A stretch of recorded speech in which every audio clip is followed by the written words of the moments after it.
Go with it. I haven't seen the Brady Bunch since I was a kid, but for whatever reason, just I always liked Jan, not the older sister. Is that Jan?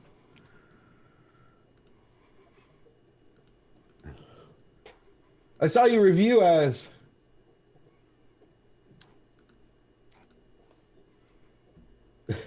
Hello.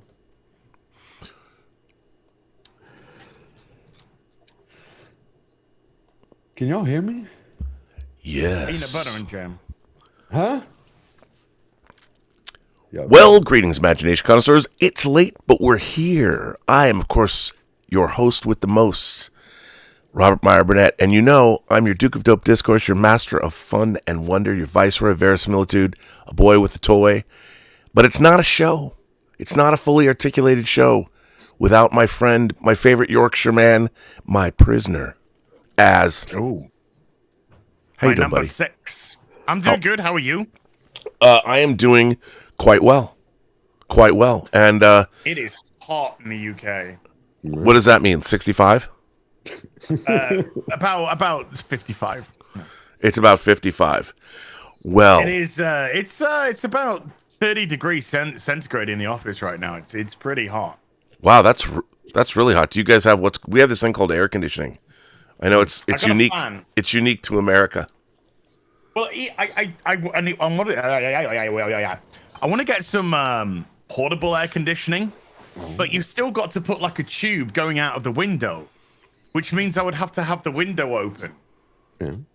Yeah. And I'm recording videos and stuff. So and you're projecting and you're shouting and you're screaming and you're saying all these things, and that kind of goes out the window and all your neighbors can hear and whatnot. Well, that's exciting. You gotta love that. You know who else is here? You know him. You know him. You love him. It's George the Giant Slayer. George, how are you? What's going on? How are you today? Good to see you. I'm doing good. Doing good. Always doing great when we get together. All of us. No, I think I should do what they used to do in Texas. Needs to get like an igloo of ice and then put a fan over it and just, your own portable little air conditioner. And just blow cool air everywhere.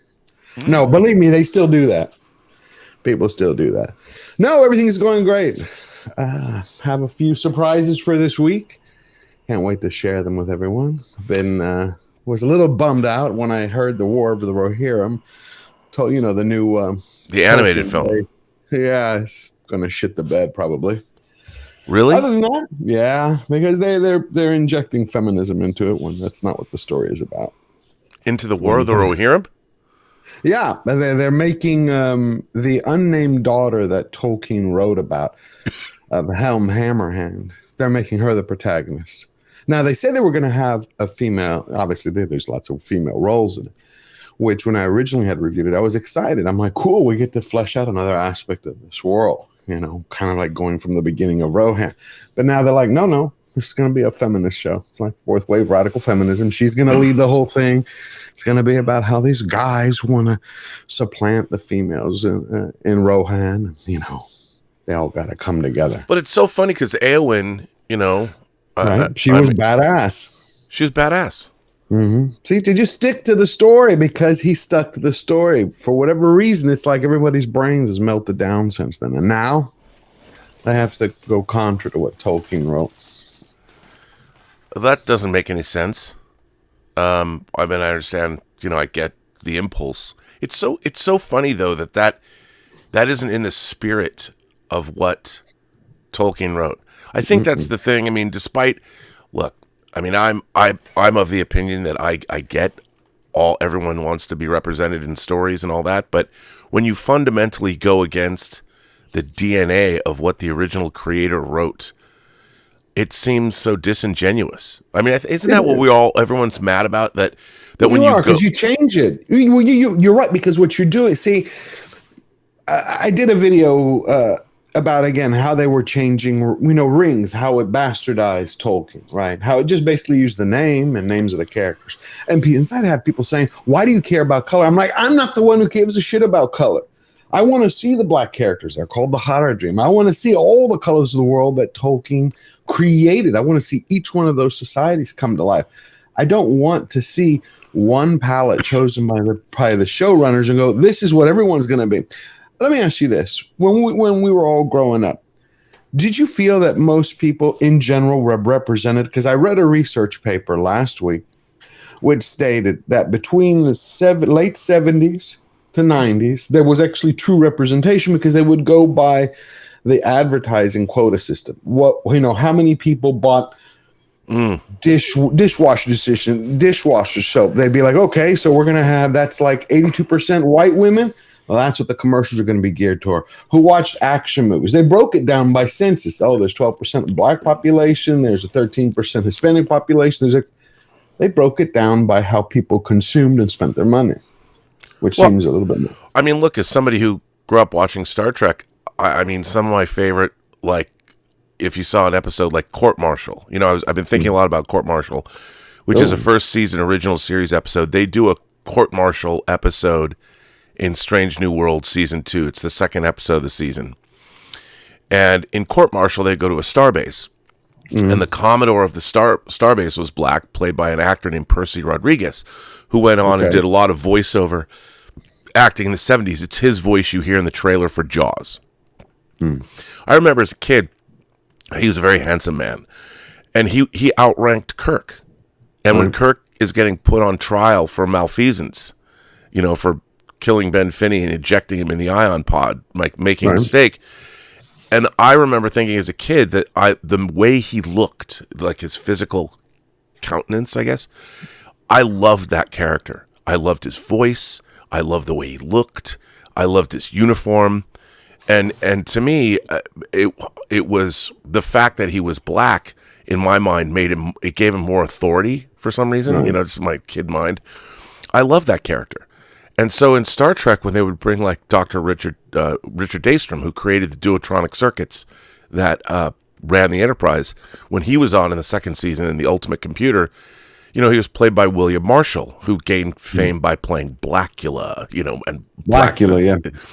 And I just saw these characters as being characters. It didn't occur to me. I mean, I understand that yes, they were black actors, but I didn't think to myself, oh, they're pushing an agenda on me. They just, but they at the time, story, Robert. Yeah, Well, when they do it, there's no story. It's just like, look at the black guy or look at these were all. Well, that was the way and Star Trek did that. Same with female characters.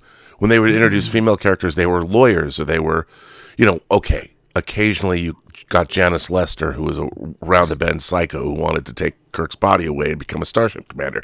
But, they had psycho men, too. Simon Van Gelder coming from...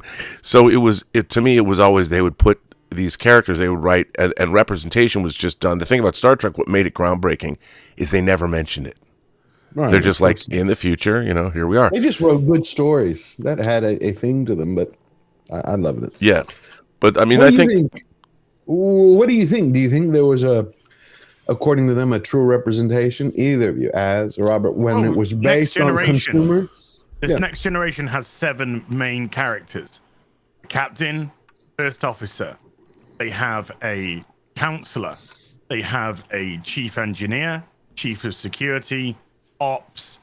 What do we have built into that? Medical as well.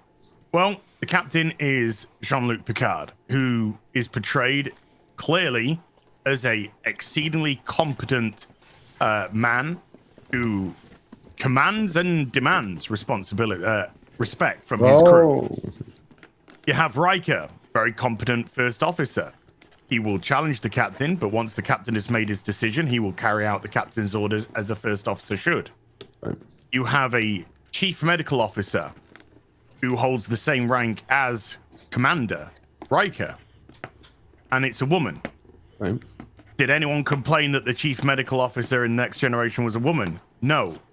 Chief of security in the first season was Tasha Yar. Did anyone complain that the chief security officer was a woman? No. We were just all wishing to get into her knickers. But other than that, then you have the helmsman in the first series, later becoming the chief engineer, Geordie LaForge. Oh yeah. Geordie LaForge is a black male. Did anyone complain that there was a black male as the chief engineer? No.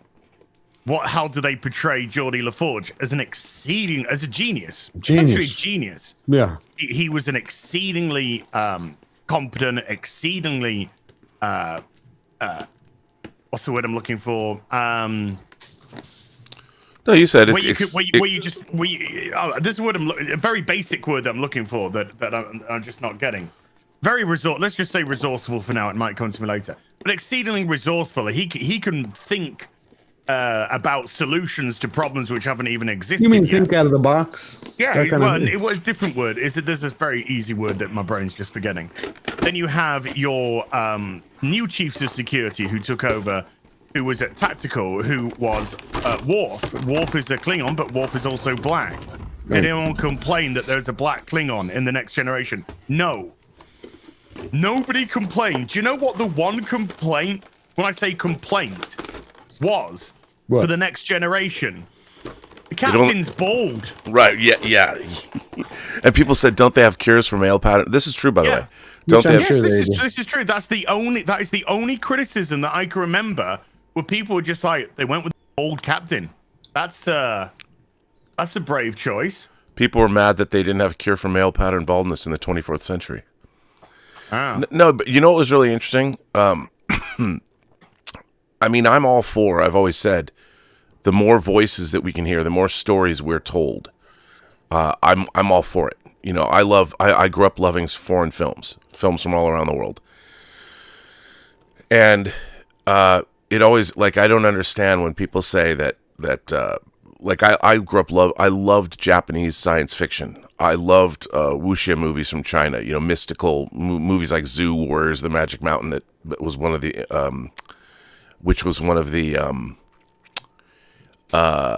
inspirations for John Carpenter's Big Trouble in Little China. You know, I love stuff like that. And so I grew up watching all these movies, and when we talk about representation and things, I'm like, did you guys not watch these films? I mean, no, you know, they didn't. And there's so much great stuff out there to experience. But like, what I heard this really, actually, you know what, it was Paul Chatto who said something really interesting on a stream. He was talking about what it means to be a geek and what it means to live in our geek sphere. And he said, look, you know, when you're a geek and you like Star Wars or Star Trek or whatever, you don't just like those things. You have a cacophony of that's the wrong word, but a wide variety of interests. You might love astronomy or science. You might love computer technology. You might love firearms. You might love military history. So to like something like Lord of the Rings, you're a fan of 100 other different things that are part of your geek sphere of influence. Correct. The only thing I was stunned about it. Oh, go on. Well, no, and it never occurred to me that a lot of the people that take over these things, the creators, they're not geeks. So they don't have those 100 other influences that inform their geekitude ability. So to love Star Trek is not just to love Star Trek, it's to love 100 other things that come along with that. But the people that are creating a lot of this material don't have those 100 other things. They don't have all the rest of it that informs their geekdom. And like when you think about Lord of the Rings, especially, you know, when Tolkien was writing it, he first of all had a very specific purpose in mind, which was to create a mythology for England. For England. And also, you know, it wasn't just a mythology for England. He was worried about what was happening to English culture. You know, post the industrialization that was happening, losing the bucolic countryside, and that's what the Shire was literally where he lived, basically. He wanted the simple life of old England. He was terrified ever since. I mean, he would talk about the invasion starting from, you know, the Norman invasions. It was all the stories that grandmothers had passed down to grandchildren.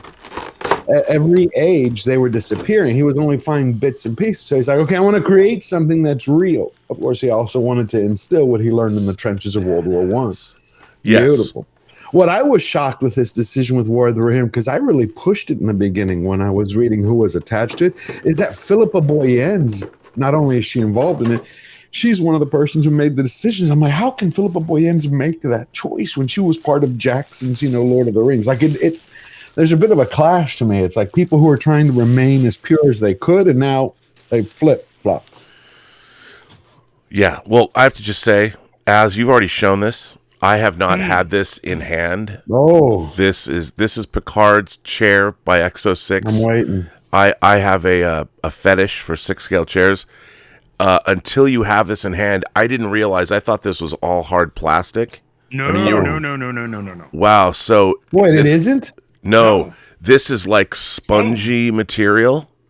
Wow. This is and then it also comes with It lights this, up, I think. Yeah, it comes with this cushion that you can put down there. I guess you can pop one off. No, right. There's 2 seats. Oh, right. Okay. One seat is flat, and the other seat has the indentations where the legs can go. So you have a chair that is nobody's sitting in it, and you have a chair that you can put a figure in that will mold into the Right. So That's this cool. is the one without the indentation where people sit in it and it just pops right off. Yeah. This is awesome. Now, Yeah. I don't have any USB to plug this into, or maybe I can make it. But So they so didn't give you batteries either? no. I don't think there's batteries for this. I think it's just USB. Yeah, I think it's just USB too. But the USB connects right in the back, so no one's going to see it if you want to plug it into a Moducase case or something. This is very impressive. It lights up, I guess, there. Yeah, the screens light up. The screens. Sounds as well that come from it. Here, I'll Oh, have to- really? That I didn't know. This Yeah, is a really phenomenal piece. This is actually the second. Actually, it's the third. So I have the original Enterprise chair that QMX made, which has sound and stuff. Same. I bought the Throne of Wakanda, the Hot Toys Throne of Wakanda. That was $100, and that doesn't do anything. That's just a piece of plastic, but it looks cool. throne. And then this is the third. Well, no, you know what? I bought Thanos' throne. I have more than. What am I thinking? I have lots of chairs. You got a few. I got a few, but this is a really nice piece. I can't wait to put my Picard in this, the First Contact Picard. Exo6 is also doing an Enterprise chair from Star Trek 2. It's both motion picture and Star Trek 2. So that's coming out, I believe, later this year. Very excited. Sorry to derail this conversation. I just figured I was just opening this up, and I'm like, oh my God. I don't know. I was geeking out hardcore. No, I saw the chair. I shared screen with you. If you can see it, Robert, there's a link. Did you see the new Kingpin figure? Now, I only watched 2 episodes of the No, Disney. that's the stupid one from. No, fucking, I'm talking about the sculpt. Hawkeye show. It Fuck is. that. Forget the Hawkeye show. I'm talking about the figure itself. Like not attached to the universe. Nah. It's a beautiful figure. Here, let me throw this up there. There is It's the just King. a really nice. there- It's a nice figure. Yeah, this is the Kingpin figure. Now they've put out. I already have the first one that has basically the 3-piece suit with it comes with the 3-piece suit and the blood. Fan of Superman are you of Christopher Reeve? Huge. Oh, Come on, man. You talking about the 1 in 3 statue? Ho ho ho! I'm already on the list. You're on the list. Oh, but did you see the reveal last night? Second. Oh, I saw the second. Oh, here it teaser. is. I haven't seen the reveal. Hang on. Let me Here's a full reveal because it goes up Friday morning. Okay, watch. I killed the sound. Yeah, you've turned the volume off. That's why. Yep, I killed it. Y'all don't want me. Here it is. No, there's no volume on. You can see that the volume is turned off and muted. You want me to turn it on? No, it's fine because we can talk about.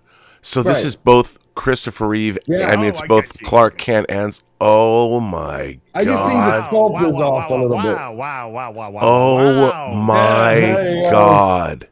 Who makes this? Wow. The JND Wow. Studios Friday, it comes out, and you can either buy both or you can buy either one individually because they've jacked the price up. My only complaint is that they revealed it is not for Superman a fabric suit. That is all sculpted. He only has a fabric cape, which they've never done before. They did everything fabric. Now the Christopher Reeve Clark Kent, that's all fabric.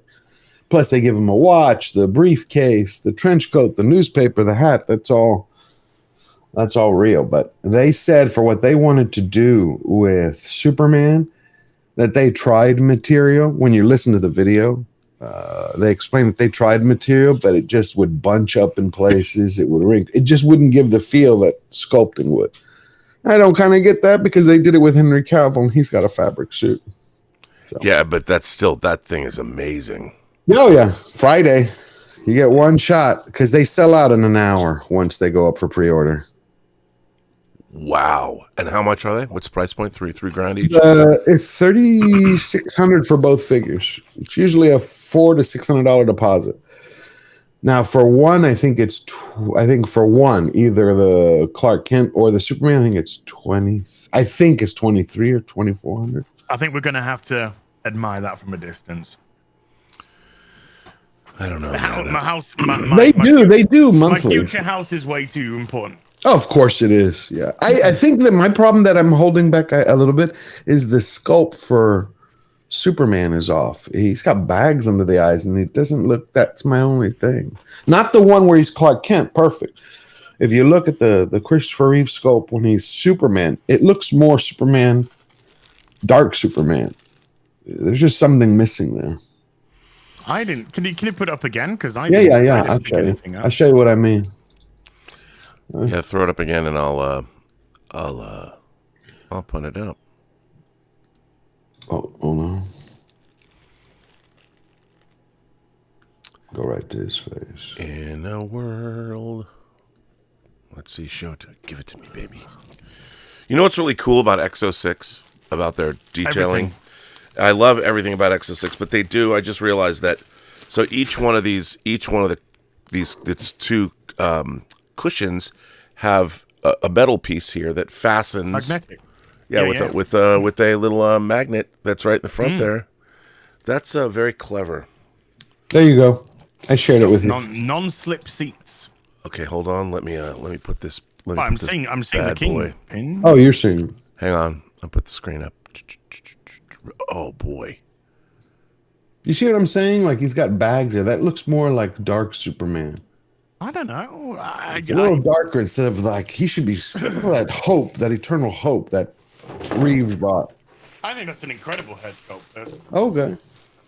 Yeah, I mean, absolutely incredible. Yeah, I think it looks pretty dope. Yeah. I mean, I can understand that. But I think if you didn't have those extra details, it might look a little plasticky. Those eyes are incredible, though. Oh, he's piercing blue eyes. Yeah. Wow. Did you see his? He was Superman, man. Absolutely.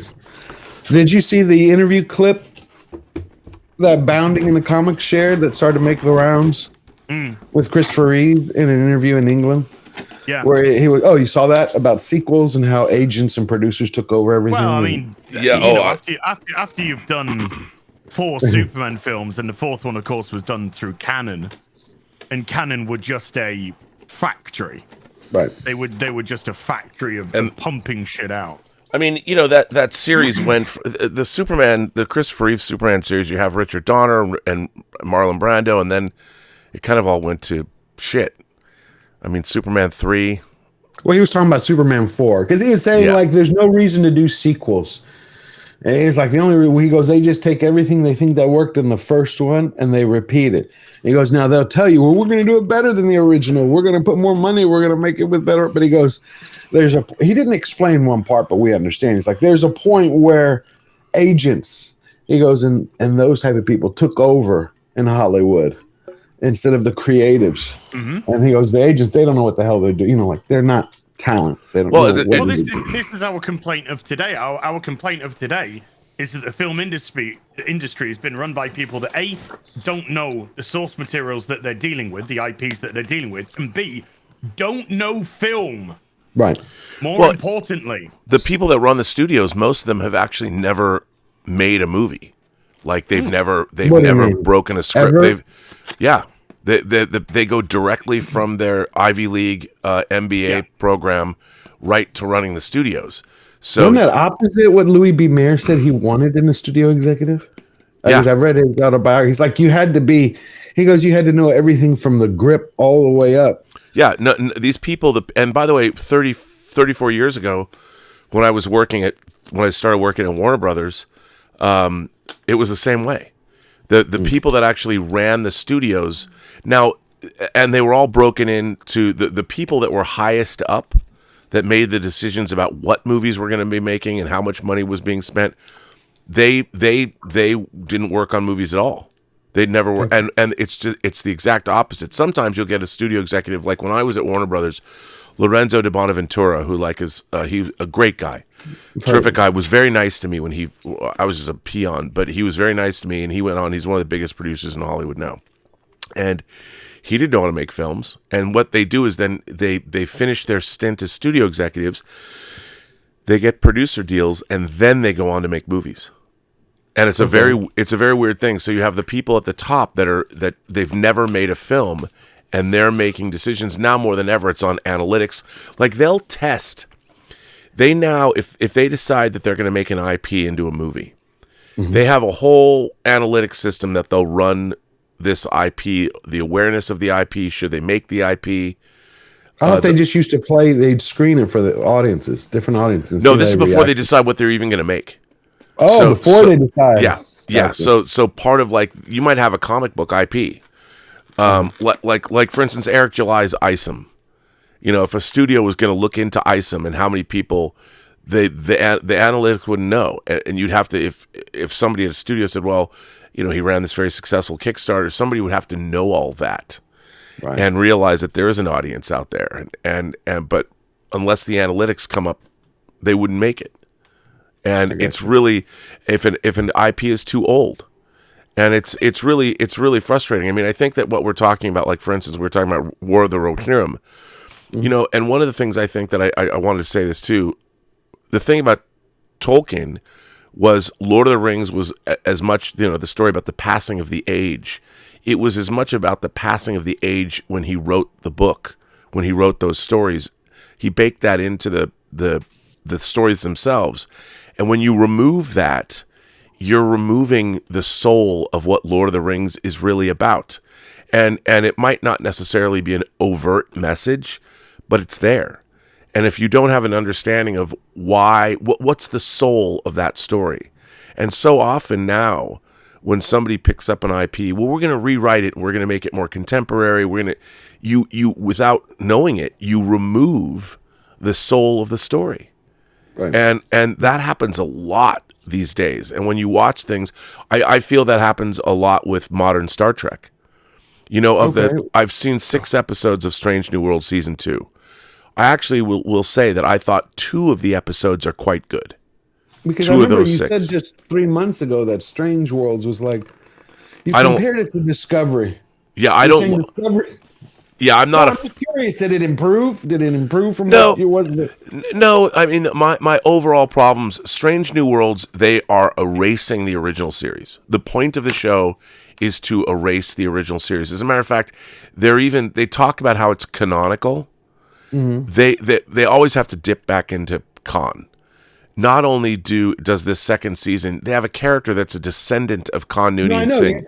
You told me to watch. I watched 2 episodes and I didn't like it because I was like, Khan's relative is in this? They definitively say in the second season, might not know they definitively say, but they definitively say that Strange New Worlds is not, nor will it ever be, actually connected to the original series. It takes place in an entirely different universe. Another timeline? Another timeline. Gee. It has to take place in another timeline because there's this weird idea with Star Trek that Star Trek, the original Star Trek, did not take place. It was not supposed to have taken place in our universe. It was always an alternate universe that was adjacent to ours. We shared history, but we saw, like the eugenics wars, Khan Noonien Singh rose to power and controlled a quarter of our planet from 1992 to 1996. Right. In the Star Trek universe. With what? The other 25 who ruled the rest of the world? Well, no, he left with 96 Supermen. 96? Was it? I always thought 25. No, well, not everybody survived. Gotcha. But so that was an alternate history. It was an alternate Earth history. Strange New Worlds definitively says that timeline is different. The Khan timeline, the eugenics wars timeline. They brought this up in Picard seasons 1 and 2 as well. But that means that if the timeline's different, the Botany Bay, no matter when it left Earth, would not be in the position it was in space to be found by the Enterprise. Right, by the so Wrath of Khan would never have happened in the timeline that Strange New Worlds is showing you. So how do you watch it, Robert? Because you're through gritted teeth and my face is red and there's steam coming out of my ears like a Warner Brothers cartoon. No, it's really annoying because, you know, like Dave Blass kind of stole my thunder because I've been saying this for years. Star Trek, like Lord of the Rings, is a fictional period piece about a time that happened or will happen in Star Trek's case. So the history of Middle Earth is immutable. You can't change that history. It's almost, you have to look at Lord of the Rings as an event that occurred. Now, it didn't necessarily occur in our reality, but Tolkien wrote so much about the history of all that, it's as if it did happen. And Star Trek should be considered the same way. The original series, it happened. So when you start changing, like, well, we're going to update something. Well, okay, but when you start changing the timeline of the Star Trek universe, that no longer jibes with the original series. You can't also then say, oh, this is canonical, because it's not. So they've changed the entire timeline of Khan, Nooney, and Singh. So Wrath of Khan did not happen. Space Seed did not happen. It's a different universe. Gotcha. So, and they do something direct and egregious. So what do you think about that, George? Am I off base? Oh, like I told you, I saw the first 2 episodes that you had told me to watch of season 1, and I was done. It seemed like they're not trying to modernize anything, but they're trying to take it, make it their own, and wrap it up into a message machine where they're having a little shadow play. Like, look, does this feel like Star Trek at all? Because that's all they want you to do is get a feel of it and then jump on board. But did the second season, did it in any way improve? Was anything better? Did it improve? No, I think it's the same show. It's just they have a couple of good episodes, and I'll tell you, the 5th episode that I liked. There is call it an energy anomaly, and I won't tell everybody why this happened, but Spock ends up losing his Vulcan. The good news is, Robert, nobody cares. But yeah, it's true. Okay. So Spock loses his Vulcan half and becomes 100% human. Oh. And it starts out being really goofy, funny, but then halfway through the episode, there's a turn. Now, when you say goofy, funny, do you mean fucking retarded and stupid? Not entirely. There's a little bit of that. But it was they get it.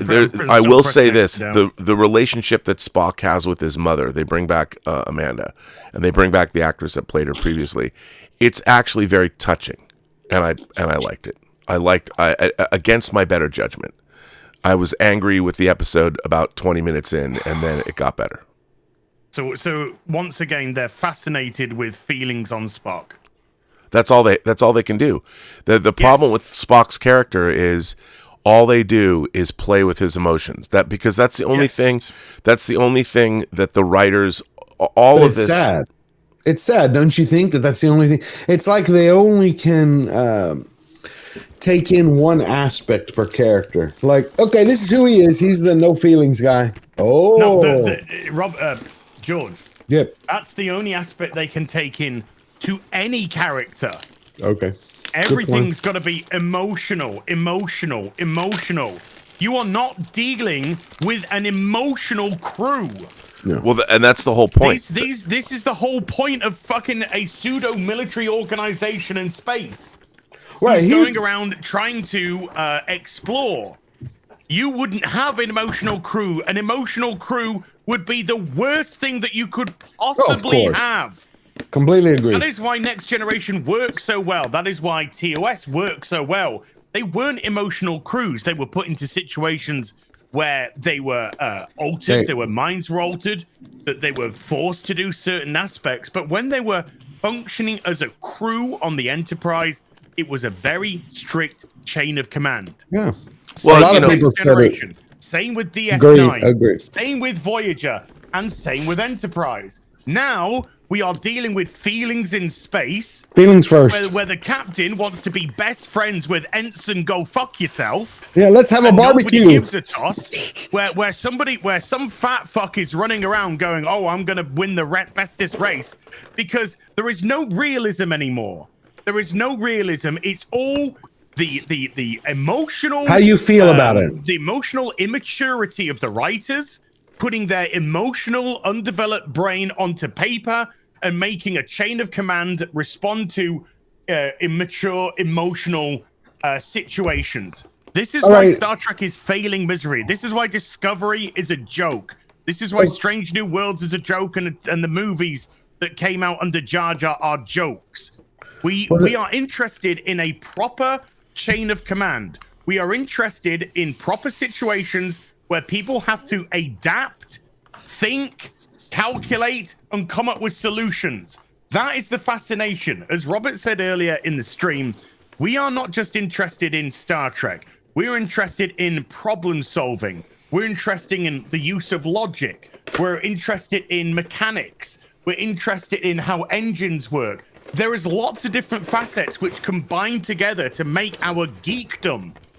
And they are using this on the most superficial level possible, and then just putting emotion as their full driving force. So what do you... Oh, no, go ahead.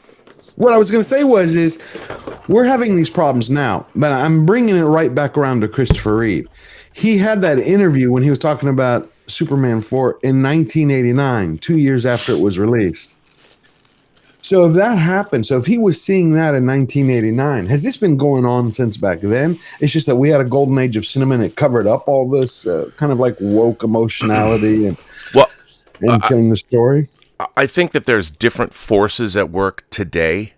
I mean, one of the things that have happened in our culture is that a lot of people are much more aware of their mental health. And I think, like, for instance, you know, in 1989, since you take it back to there, I was saying this yesterday, in 1989, Star Trek V, The Final Frontier came out. That is not necessarily considered a great movie, but it has one of the great moments, I think, of Star Trek, a defining moment it's where Kirk says, you know, you have Sybok who's taking away everyone's pain, helping them deal with their traumas. Kirk won't let it happen. Kirk says to Sybok, I need my pain. Now, all of these characters, all the characters in Star Trek, they all have, especially modern Star Trek, they all have tragic backstories. Emotional damage. Uhura's parents died in a shuttle accident. Leon is, she almost died in a Gorn breeding colony or whatever. So everybody has everyone has a tragic backstory because our society has been programmed now that everyone has trauma. You know, so that's that is an easy storytelling shortcut for uncreative. What's a way that I can give my character gravitas? I know I'll give them a tragic backstory. Because nobody knows how to write. The thing about the 23rd and 24th century when we grew up is these characters didn't have a tragic backstory. They had, and when you see something like Picard, that doesn't mean Picard didn't get along. Look what they did to Picard in season 2. They literally had his mother kill herself. Right. Picard's mother was mentally ill in the 24th century. 23rd and 24th century. They spent an inordinate amount of those 10 hours showing us Picard having to deal with his mentally ill mother. This is something... It was Patrick Stewart dealing with his emotional... But that's a total bastard. First, it's a bastardization of the utopian civilization that Star Trek had, because people that were mentally ill got the help they needed. Yeah. They even dealt with that in the original series back in the 60s. They had facilities. I mean, they had people even experimenting on, like, Dr. Simon Van Gelder, you know, in an episode of the first season. And they had, when you went to Garth in Whom Gods Destroy, they were on a mental, there was a penal colony that was helping mentally ill people, criminals. And so they dealt with all this. But writers today don't know how. It's a quick, easy way to drum up false emotion by giving characters tragic backstories. It's like they're trying to give crack, like kind of like a writing version of crack, a cheap high to people who don't know any better. Not complex characters and stories, a full meal. Like sit down for a 7-course meal versus, hey, here's your $2 crack. By the way, Az, you've already shown this, but damn, son. It's worth showing off again because that head sculpt is amazing, man. A lot of people complain, but I like it. I don't know why people would. I think that is one of the best head because sculpts they I've say, seen. if you see when it first came out, people were saying that it didn't look anything like Archer. They were blaming. They were. I'm saying they were blaming Exo, and he's like, look, when you're looking to make a figure and a character, he goes, which face do you use? Like which expression from which episode, from which second? He goes, so you're never going to please everybody. That is a great head sculpt. I like that. Is a very, very, very good head. And he's going to have the same problem with Kira now. Now we can talk about Kim and Tom Paris's head sculpts, but and yes, for those who are asking, he does come with Porthos. Yes. He comes with Porthos. Yeah. And that's a good head sculpt too. So yeah, that is definitely a good Porthos head sculpt there. But yeah, and I think that's one of the problems with Star Trek is that there's so much of it you're dealing with this and with here's the thing, there's a complete misunderstanding of the character of Spock. Can I just say one thing because I want you to address this?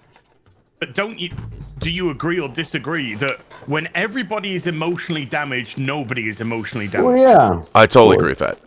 And that's the whole thing. I mean, they've got, like, in Next Generation, the big change that they made to Star Trek mythology is there's a counselor on the bridge of the Enterprise, and that counselor deals with the mental health of the characters. So, and she's literally on the bridge, sitting next to the jobs. And oh, come on now. But how many times did the captain say? I like her. She's great, of course. It was a given thing. Look at two diametrically opposed characters, Superman, Batman. Oh yeah. You have one who comes from a tragic background, and you have one that was raised by loving parents. Yes, he came from Krypton, and Krypton blew up, but he was a baby. He never experienced any of that, right. So he could never really experience or process the emotion that came along with it.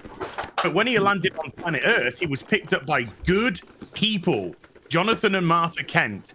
And so you have this alien who, depending on where he was brought up, could be pushed down any avenue. And, they have explored that in, different Elseworld stories.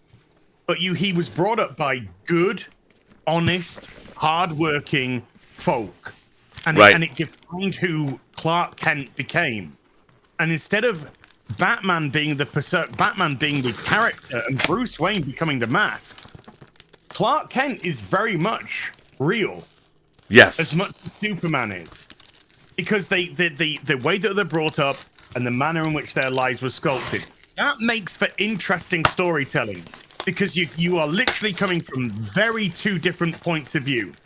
And that's why Batman and Superman get on so well, because they can look at things from different perspectives. When everybody is emotionally damaged, they come from one perspective of emotional damage. You have nobody there who's come from a good upbringing, from an upbringing that is free of trauma, divorce, death. And they can look at things in a different aspect, a different point of view, and they can communicate that point of view to others. But when everyone is death, dark. Listen to me fucking complain for 20 minutes. Now listen to my story of woe. But then you're cutting to a scene where they're just walking around happy and Larry. It looks like everyone on these ships are fucking bipolar as fuck. There's no consistency with the emotion. There's no consistency with the character. But when you look at something like TNG, which was trying to be a little bit more grounded than TOS, because, audiences mature, as we develop as a society and all that. But those were well-functioning people. Yes, they had some issues. Was Geordi defined by his color? No. Was Geordi defined by his missing mother? No. These are things which had happened. These are things which had been accepted. Was Captain Picard driven by the fact that he didn't marry, didn't have kids, put his career before absolutely everything? No. What do we see from these characters? We always saw their strengths because that was the important part of them. We saw where they excelled. We saw where LaForge excelled. We saw where Riker excelled, Picard excelled, Crusher excelled. We saw where these characters were at their best and why they were on the Enterprise and why they were in these positions of power. And you could tell how they earned it by their actions. Right. They weren't running around in tears, asking for hugs, crying. They weren't asking to sit down every 5 minutes and discuss things. But then you would get that wonderful story where Picard would where he got captured, he got tortured, he went through hell. Which was incredibly traumatic. Which was brilliant. And the first thing he did when he got back on the Enterprise was to get Counselor Troy to come into his ready room and sit down and let's just discuss this. Agree. That's how you deal with an emotional aspect of it. Well, I'll tell you what this episode, and you're going to think I'm crazy. This episode with Spock that I liked. The whole point is that he has to have a ceremony, an engagement ceremony, and he has to meet his mean mother-in-law. I mean, literally, on one hand, the A story is that Spock was turned into all fully human, but the B story is that he's meeting his mother-in-law. And it's like, this is what's passing for Star Trek now. And, because they want it to be relatable. And I'm like, honestly, I know a lot of people are going to be, I love that story. I'm like, why are we telling, how is this an allegorical, this is an on the nose, literally a domestic story that it's could a soap opera. It is. And not only that, it's not even the idea that you've got this dragon mom. They just take these tropes from any story and they apply it. It's not a science fiction story. You could be writing what is the allegorical equivalent of that? Like, why do you have to have, you're making 10 episodes of Star Trek now a season, and you're going to make one of them about, this episode is literally about how can Nurse Chapel get Spock to fuck her, and how can Spock meet who's the woman he's going to marry and get past his mean mother-in-law. That's literally the story. So since it's a soap opera, how long do you think this will last? Do you think it'll go like the same amount of time that Discovery went, or because of that experience, it's going to have like a 3 year? Well, they're saying they say like in the original series, it'll go on its 5-year mission. Here's the thing. People like, I guess they just watch this show.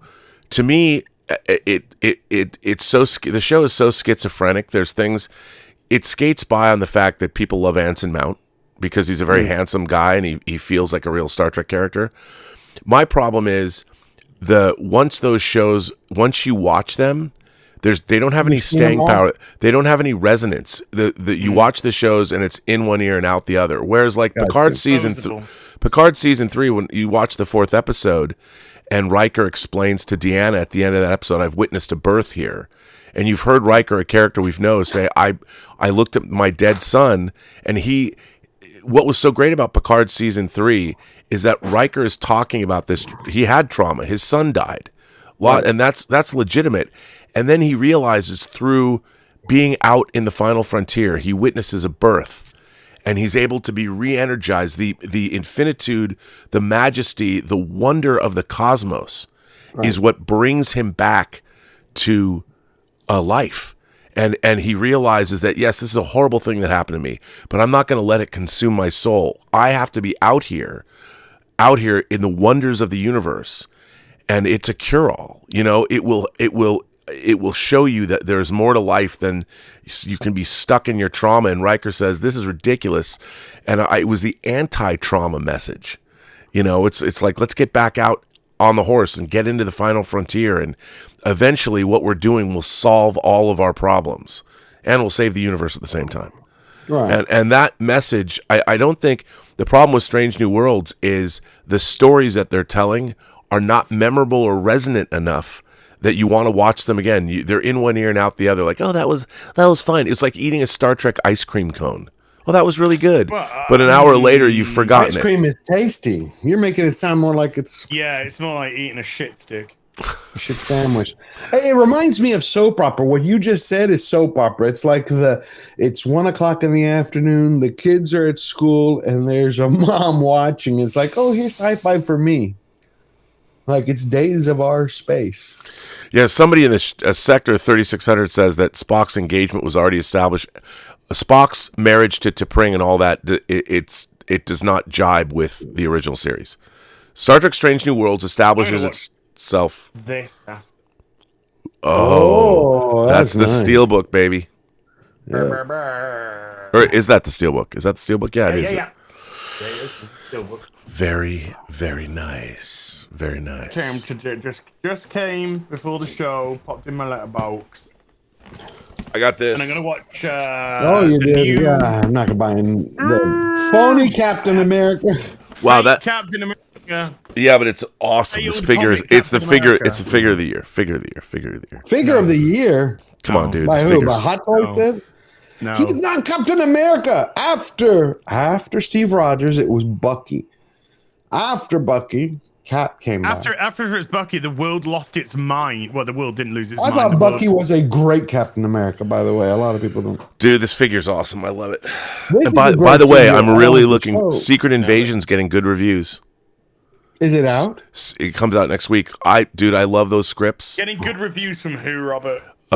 Critics? Getting good reviews from the Access Media that are paid to say this is good. No. That they were I have to paid tell you, say it's good for every single Marvel movie that came out in Phase Those- 4, the which script- is dog shit and lost money because people didn't go because when people saw the fucking thing, word of mouth spread that it weren't worth fucking watching. hang on. The same fucking people that go in front of a camera and say Shang-Chi's fucking greatest thing I've ever fucking seen, fucking as they're getting their fucking gift bags and tuna sandwiches and fucking pats on the back, and you're welcome back anytime to say nice things. Hang about on. I read people? Secret Invasion's different. I read the scripts. I really liked the scripts. I thought the story was really good. About it? What did you like about the script? That's what I want to know. Okay, Why is Nick Fury suddenly an pussy. inept, broken, emotionally damaged? I No, saw you'll his see- interview. He said Marina Hill, who's he's been going looking- Jake Skywalker from The Last Jedi. Woe is Yeah, and me. Marina Hill looks No, like no, she's no. been assaulted for the last 5 fucking years in a row now because suddenly she's all non-maked up and It's not like it's just you. looks so rough all the time now. All I'm telling you is that it. I don't want to spoil anything, but Spoil it. It's okay. so the Skrulls. cares. So we're 25 years after the Skrulls. The Skrulls have been on Earth for 25 years. There's a colony of Skrulls.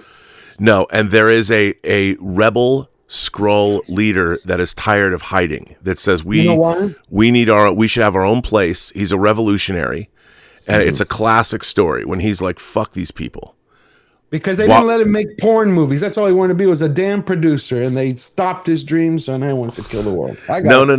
No. He wants his own. Like all great revolutionaries, like Khan, Noonien Singh. He's like, we can take this planet. Why? Let's take this planet. It can be ours. Why do we have to hide ourselves? We're Skrulls. Why can't we walk around in the sunlight looking the way we look? Why do we have to pretend? And it's the motivation is great. And he's like, we're going to take this planet. So there's a war on. There's a war on, and Nick Fury is really one of the only people that can prevent this. He's literally has to save mankind, and it's awesome. It's really, really good. It's like a James Bond, Jason Bourne story, and Fury doesn't know who to trust, and he doesn't know because there's Skrulls everywhere, and I'm telling you, it's good. Why is Union Jack Coleman? Oh, she's the head of MI6. What? Isn't she Union Jack? No, well, in the script, she's not. She's Sonia. Maybe she is. I mean, I don't remember. I mean, I read the scripts a year ago, but I don't think so. But she's the head of MI6. Dude. She's like M. This Secret Invasion could be a great show, right? Under the direction of Marvel right now, it isn't going to be a tenth of what it could be. Not even a tenth. I'm just saying, for what it is, it's pretty cool. I think it has the potential to be the best Marvel TV series, whatever that means.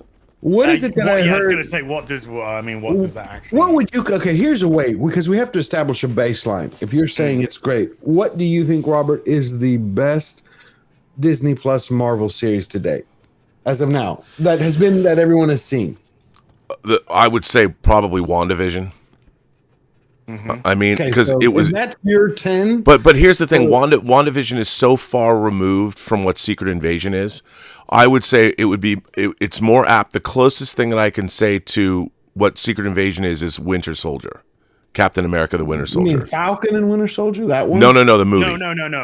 No, I know. I'm saying... No, I got what you're saying. I got that. But I'm saying, for Disney Plus Marvel series, if WandaVision is your 10... Where does... No, that's unfair.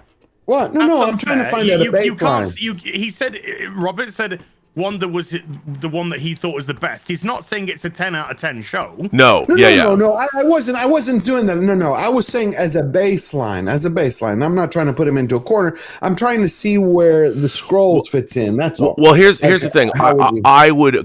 I don't think that Secret Invasion equates to any of the previous Marvel shows that they've made. You know, I would say what's really interesting to me is that I think Falcon and Winter Soldier, they had to rewrite the show during production because of COVID, because of the pandemic. And so because there was a pandemic component to that show that they had to get rid of. And so I think that some of that show was okay. I did like a lot of Falcon. I like how they delved into the Truth comic from the aughts with Isaiah. Made no sense because do you know who it was written by? It was written by fucking villains, mate. Villains that thought right was wrong and wrong is right. And when you are putting people like that in control of your projects, and you're portraying people who are making the right decisions as villains and people are making the wrong decisions as heroes, then your moral compass is so fucking screwed that it makes no sense whatsoever. The villains of that story were Falcon and Bucky. And the heroes of that story were John fucking Walker and his dead partner. Yeah, Those were and they totally got it wrong. No, I agree with that, and I think that that was one of the big problems with that show is how muddled it was. But in terms, they were trying to turn terrorists into good guys. Because they politically align with how they feel emotionally. Again, it's emotional fucking feeling. She's just killed 11 people, bombed them. Oh, it doesn't matter because we believe in her ideal. No, I agree with you. Excuse me? But in terms of Secret Invasion, it doesn't really equate. It's got a definite. It's more like Winter Soldier in the sense that the Skrulls are Hydra-esque, and you don't know who you can trust and who's who and what's going on. And there's actually, you'll be surprised because more than any other Marvel project, there are, how should I say this? Is it more like Stephen Knight's Daredevil, like the Netflix one? Yes. Oh, yes. That's what I'm kind of getting. Yes. And again, I've just read the scripts. I will say this.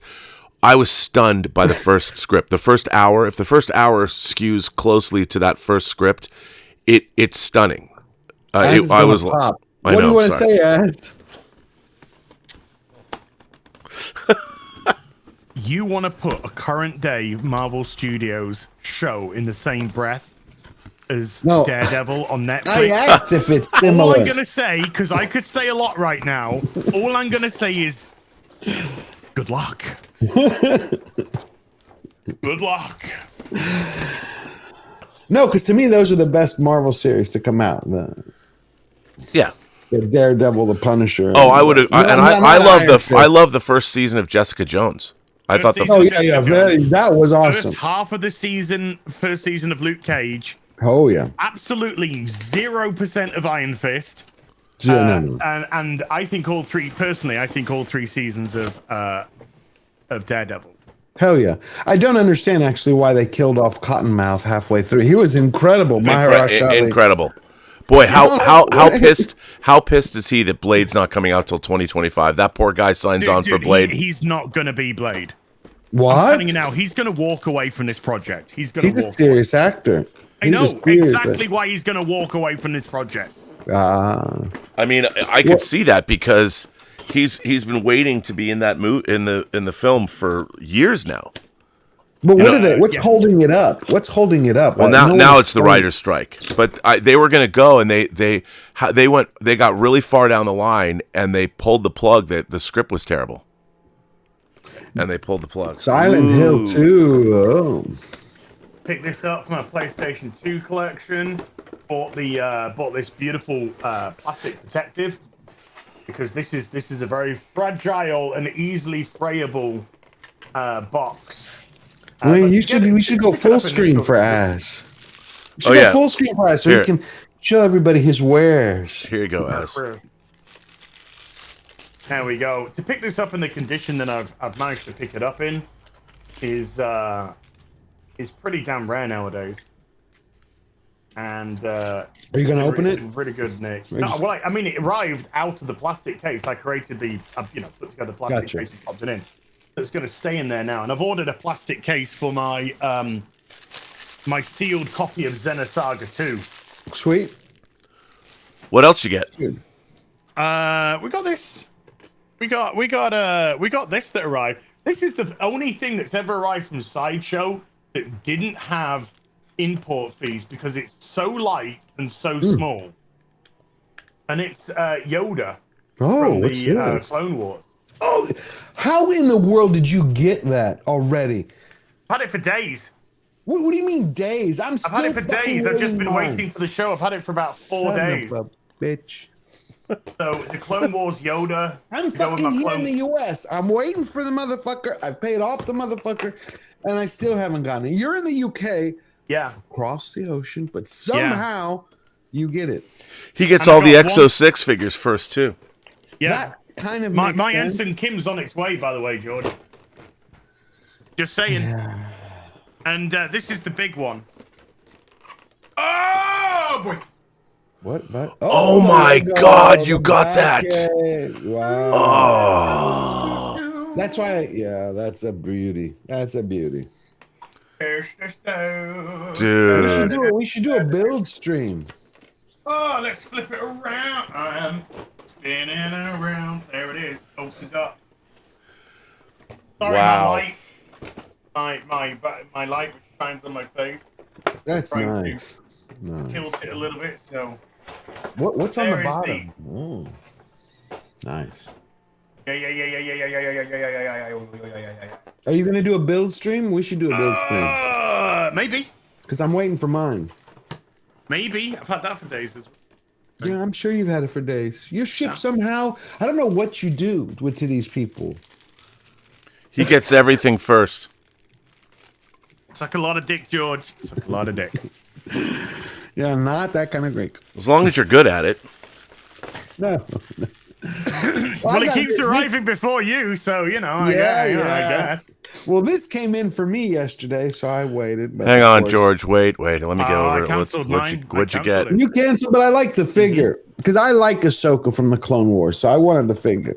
Well, I kept my Clone Wars Ahsoka figure. Oh, wait a minute. You got fucking Ahsoka from Clone Wars?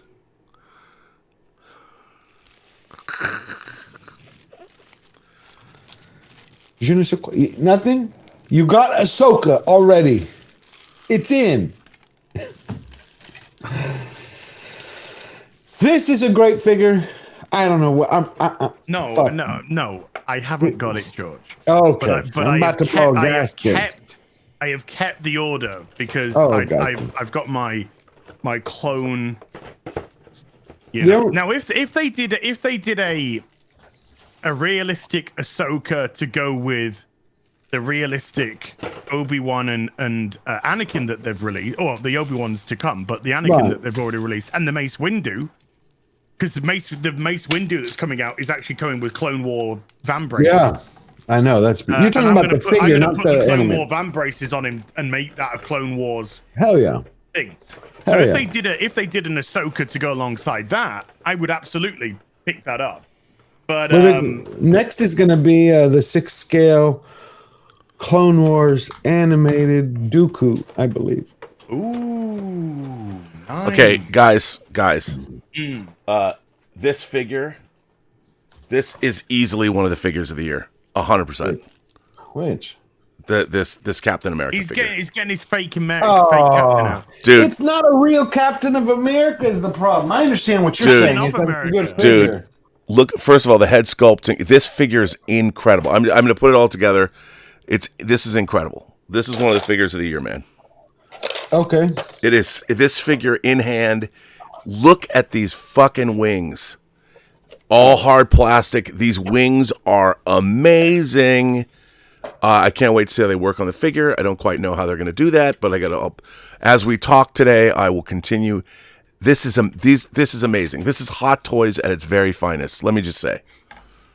I know. Say what you want about the character, but this figure, dude. Right, you're talking about the figure, so I'm excluding that. That's not real Captain America. I'm just talking about it as art. The figure itself is good. Is that what you're saying? Yes, dude. It is absolutely insane how good this figure is. I'm glad you're happy.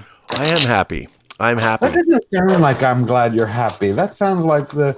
No. I look. I'm always happy when my friends are happy. I'm happy. So Wait a minute. Some friends are happy. Would I purchase it myself? No. Did I even have it on pre-order? No. No.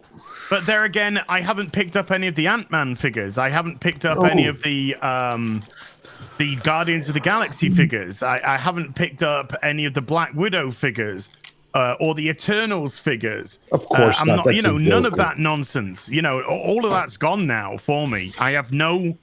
For somebody who wanted to collect the whole of the Marvel universe at one point. Me too. Now I'm thinking that's one of the things which is going to get liquidated when I liquidate my, a fair few of my my toysy woysies.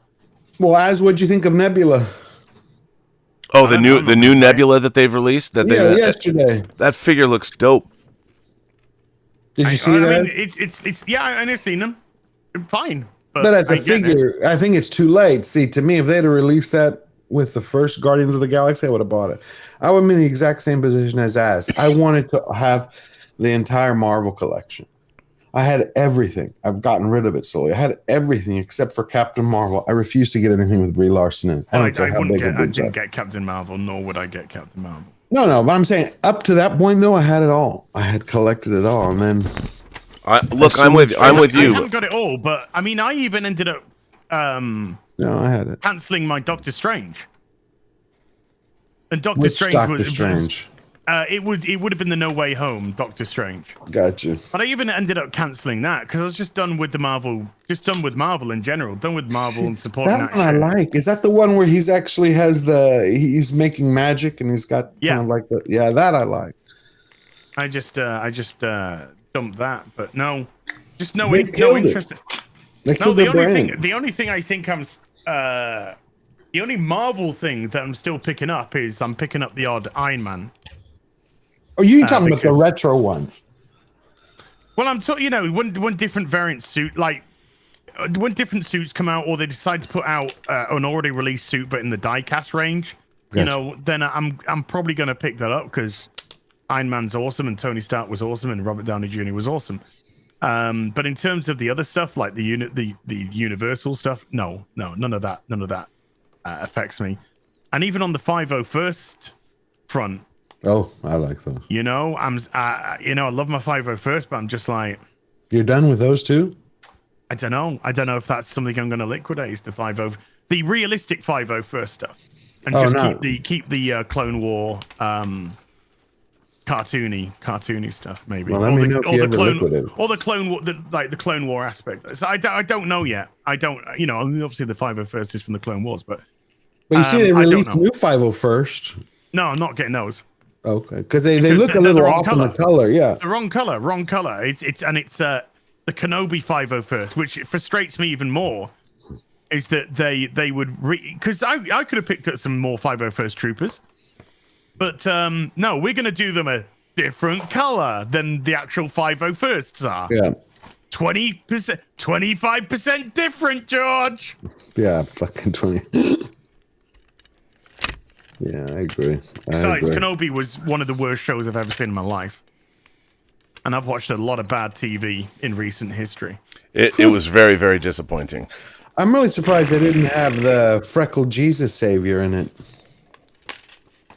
She's too busy crushing Willow.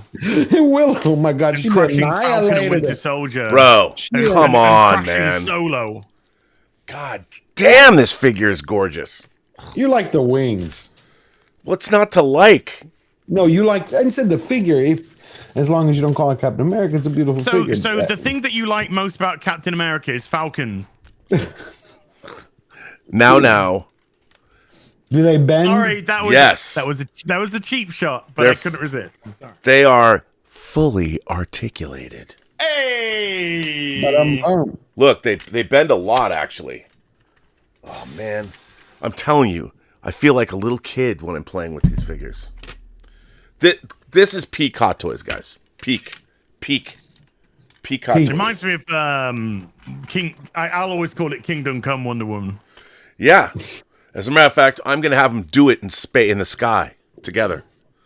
They're going he has no formula. He's got no formula. You know, like any Joe Blow can walk up and kick his ass basically outside of his costume. Well, he's got Wakandan tech now. Come on. I said outside of his costume when he's just walking around the city. That suit would look damn good on Falcon. Well, remember though, he's also trained at this kind of technology flying. He's a badass. He's military. He's American military. He's fucking a badass. Yeah, but if a super soldier punched him in his face, he's dead. He's dead, basically. Wakandan technology. Come on. So why isn't he? I mean, he's not. We're having a debate about somebody who ain't even Captain America. So never mind. He's not Captain America. He's totally Captain America. No.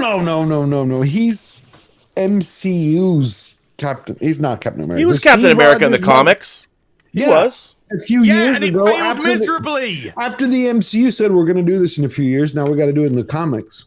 It failed just like all the other failures that they brought on. Female Thor, Captain America, Ironheart, all of it. Kate Bishop. All of them failed and failed and failed and failed. Except Ms. Marvel, this Hot Toy Captain figure Marvel. is so fucking awesome. The figure looks awesome. It's I'm awesome, just ignoring dude. what it This is. has got some shelf presence, bro. Come on you now. I feel like I'm bullying you now, Robbie. Do you have the other Falcons? Because they're pretty sweet. Yeah, they are sweet. I've got two of them. Falcons. I never got the. Is it the Civil War Falcon? I never Now you got a got. third one. I'm sorry. I can't help it. I can't help myself. Oh man, this thing is so badass. I'm telling you. Hey, Az, did you see the new? I read something about Transformers having a new animated series called Energon Verse or Energon Universe. Well, if there's anything like that, the new, Spark shit. No thanks. I just didn't know if you heard anything about it. I was like, okay, and like Earthrise and stuff. I thought that was okay. But this Earth Spark shit that they brought out, which was just fucking ESG garbage. Go fuck off. No, I think when it comes to Transformers, I'm just interested in what fans' toys are putting out. Gotcha. Anything new coming in? I do have the cassettes for Blaster have just been released from fans' toys. And they should be arriving. I should probably have those before the show next week. Oh, I'm sure. By the way, I did get my InArts Joker. Yeah, I haven't. No, mine still aren't shipped. I haven't taken it out of the box. I'm waiting. I'm fucking waiting. But they didn't appear to Transformers the movie. Blaster's cassettes, that is. Gotcha. So the one that came with Blaster, it's okay because you could put it in his deck, and you can't see it. So those ones are going to have to go with my Transformers the movie Onwards collection, which is currently in my bedroom, which is like the Hot Rod, Cop, Blur, RC, Thunderstruck, Springer, Outback, for the Autobots anyway. So they're going to have to go with that. Gotcha. Which is the one that's called Thunder something? I can't remember. There's a Thunder one. Thundercracker. Thundercracker, that's what it is. That's Thundercracker right there. Yeah. I just can't remember the name of it. It was Thundercracker. That's right. And it looks in the Transformers the movie. It looks like Thundercracker is the one that's transformed into Cyclonus. Oh, Ooh. It could be Ion Storm, but it looks like it's Thundercracker that is the one that Unicron transforms into Scourge. Cyclonus, sorry.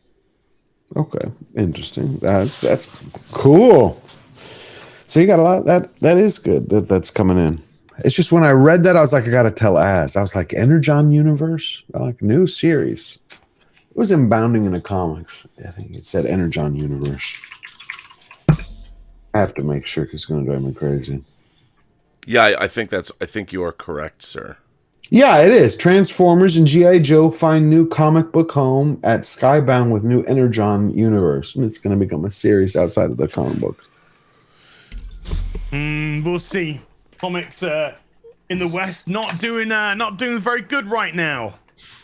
Which is weird because every time the financials release, which shows manga popping them up, they go, doing better than ever. Even though the sales of DC, Marvel, Image, Dark Horse, and all other independent are all down year upon year, with back issues going up year on year, and manga absolutely destroying everybody. Yeah. So they complained for 95% of the year because it's doing shit, and then when the financials come out and they ride the ass of manga, they go better than ever. Did you see that Netflix animated series? I think it's Arcane. That was outstanding. I've just canceled my Netflix as well. It's really good. This was before, yeah. But you gotta watch just like, we're stopping your 80-year-old mum from watching Netflix because you're not allowed to share accounts anymore. So I just canceled. Are you kidding me? No. They've been talking about that for a long time, that they were going to crack down. I got an email saying sharing is dead. My mum called me up. She couldn't access Netflix anymore. So why cancel my Netflix? And it said reason. I said because you prevented my 80-year-old mum from using my Netflix account to watch. Yeah, of course. So and then instead of getting 2 subscriptions, an additional one from my mum, they ended up getting 0 now. Well done, Right. Netflix. Looking forward to reporting on subscriber numbers being down again next quarter. Well, they are. I mean, they tried to adjust. What did they say? The family package. But the thing is people are going to use that. There's no reason not to. They don't provide something that's gold anyway. Did you see that there? I was happy to keep my Netflix going and allow my mum to access it in her place and me relinquish my access here. Okay. But they wouldn't do that. They wouldn't do that. Oh, they wouldn't even do that? Wow. No. So I was like, okay, bye. All of it's gone. Yeah, it's a different household. Yeah. Well, I think it's silly. They went to that advertising model in some countries, and they've already slashed their budget, meaning their prices for the ads, because they're having you where you can buy multiple tiers in some countries where it's like, okay, you want to pay less for Netflix? That means you're going to have to put up with commercials during the shows. Before or after. No. I know, but it's the whole point of streaming, you know? Right, but they're like, you don't want any. You're gonna have to pay double to triple of what you're paying for to have Netflix without it. Well, what happened is they sold that idea, and in 7 countries, within 6 weeks, the advertisers were like, we're not getting any, like no eyeballs. There's no one's coming. So they had to cut the price and cut the price and cut the price because like you're providing crap content until you fix that problem. Yeah, nothing else is going to solve it. You're absolutely correct, George. It's not as if the content on Netflix is so outstandingly good, you're willing to go above and beyond and pay that extra because, it's just so damn good. No. There's some good shows, but I've pretty much seen everything that I want to see on Netflix. Yeah. There's a lot of dog shit. There's a lot of filler. There's a lot of stuff that I'm just not interested in regardless. Right. But no. I'm good, thanks. I'm good. It's like sorry, Mum, but you're just gonna have to watch. I love this figure. I'm sorry. I'm just sitting here playing with my toys in the background. happy for you to play with your new Falcon figure. You want to talk about where he's cosplaying Captain America? I'll tell you something about he's saying a good figure. Let me show you a bad figure. This figure I had been waiting for months, which I canceled it yesterday when I saw this review pop up. Uh-oh. Or is it Star Ace or Ace? They put out a Sylvester Stallone, a Rocky. Oh my God. Oh my God. If I tell you how bad this head sculpt is, you won't believe it. Here it is. Hold on. Okay, there it is. Whoa. Oh. Here we go, sharing. Can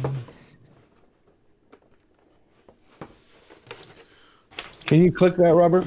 Oh, sorry, I wasn't paying attention. Hold on. Here we go. That's the head sculpt. No. What? Yeah. Who melted his face? I know, that's what they're saying. It's like he's melted. Dude. Who's this? Which company's this? That's Star Ace. And let me tell you how they sell it. It's on Sideshow. This is how it looks on Sideshow. This is why I had purchased it. And then when I saw the review, cancel. That might very well be the worst modern head sculpt I've ever seen. Yes. Of Rocky? Yeah. Oh, yeah. Now, look how they sell it on Sideshow. Here we go. Because you're going to be like, this is not possible. Hold on. Almost there, Ricky Bobby. Oh, hold on. Hang on. Oops. Look. See? What the hell happened? Hold on. Here, let me put this back. So that's how they show it on Sideshow. That, I was like, originally, I was like, yeah, I want that. That's okay. Even that's not great. No, but that's not great. But that is like 10 times better than the fucking shit you just showed us. I know, but that's what I'm saying. They went way. These guys. What happened to? Oh, hang on. When you drop out like that, I have to put fast. What the hell is that? I was like, we're targeting ass. Ass doesn't know. I've never seen a sculpt that bad ever. No, it's horrific. It's absolutely horrific. And you know how much it was? What was it? I think it was $340 for the deluxe set. What? It was $359. Yeah, $359 before tax. Yeah, I know that face. That's how I felt. I canceled it. That's Dude, terrible. they should be paying you to take one off their hands. Yeah, hell yeah. Have you seen the Rocky that Stallone's selling on his own website? You mean the different versions, like the Rambo? I have the Rambo. Yeah, he's got a Rocky that he put up recently. It looks pretty good. Rocky. The one I wanted, I missed out on. I couldn't believe it. Was the Cobra. Oh, did that sell out? Yeah. The Marion Cobretti? I want that. He comes with a toothpick. Yeah, and he's got the machine guns. I loved that movie when I was growing up. Cobra. The car he had. The Cobra. I can't believe he's doing a reality show. Cobra. With his hot ladies at home. There's Expendables 4 to come. Yep. Come on, are you kidding me? Dude, the trailer's out. I haven't seen the trailer. Where have you been? Come on, George. God. What the hell? What the hell? It's like Terminator. What the hell? What the hell? That's my favorite. That's one of my favorite lines in any movie from an extra or from a featured player. Oh, it's a week ago. No wonder why I don't. Yeah, I got you. Cool. Dude, highest recommendation. Just so you know. And Toys Wonderland has this for like $250. Toys Wonderland? Yeah, but you got to be careful. You got to be careful. Will it arrive? Just I know. Like about 8 of my orders haven't arrived. What did y'all think of Yost's Bat Cycle? Oh my God. We didn't, you know what? We forgot to talk about that last week. And we didn't talk about the G.I. Joe Dragonfly either. Yes, I went and ordered that after which, by the way, has hit its first stretch goal. Let's talk about these things because that 66 Yost Jazz Inc. Bat Cycle, it's all die cast. All diecast, yeah. All, baby. Bro. Come on. All diecast. Come on now. Maria Espino asks if they have the Incredible Hulk Ed Norton. They don't. Hot Toys never made an Incredible Hulk Ed Norton. They never did that. I have the Hulk from the Avengers, and I desperately want to get Gladiator Hulk from Ragnarok, which I never got. I got the Hulk from the Avengers 2-pack of Banner and Hulk. Oh yeah. I got the 2-pack. I got the Banner and I got the Hulk. I got Gladiator and I got that one. There we go, Robert. There it is. He just put it up. The pre-order just started today. Yeah, there it is. There is the 66 to go along with your 66 Batmobile, which is incredible. This is officially licensed. Man, that looks gorgeous. And it's only $1,300 and worth it at twice the price. So there you go. I don't understand. Something keeps going wrong. I'm trying to show the people the next picture, but it's. You got to click on the underneath. You got to click on the arrow on the bottom, George. Yeah, underneath. No, yeah. I did that. You see, I clicked it. It keeps popping up the same picture. Well. Anyway, hopefully people can see that. Damn, that looks. God, I want that so bad. The only thing is that I kind of wanted the copter and the boat, the bat boat. No, I want the bat cave, and he's just not. Yeah, I wanted the bat cave. Yeah, the pieces. That's the one I voted for, was the bat cave. Yeah. And he just said if he were, because people wanted, when you looked at the comments and people were voting, the pylons, he said, are just, what was it, 4 feet high? Yeah, they're really. Like yeah, you can't. They're not. Don't tease me with a good time. They're not Module Case friendly. But I say he should sell it in pieces. People can buy what they want. Yeah. But I don't think it's gone well for him, because he was talking about that, or he did that with the Millennium Falcon. With the Millennium Falcon, you know, the cargo bay, where he's like, you can have the Ultimate, you can buy this, you can have the bunk bed. I guess it didn't sell well. I have half of it. I want to get I think it's a really cool set, though. The problem is, where do you put, if you get the whole thing, where do you put it? It's too big to fit in a Module Case. Will you just buy a fucking mansion? Yeah, that's all. You know, I told Elizabeth, there's a guy that... Stop being poor. Stop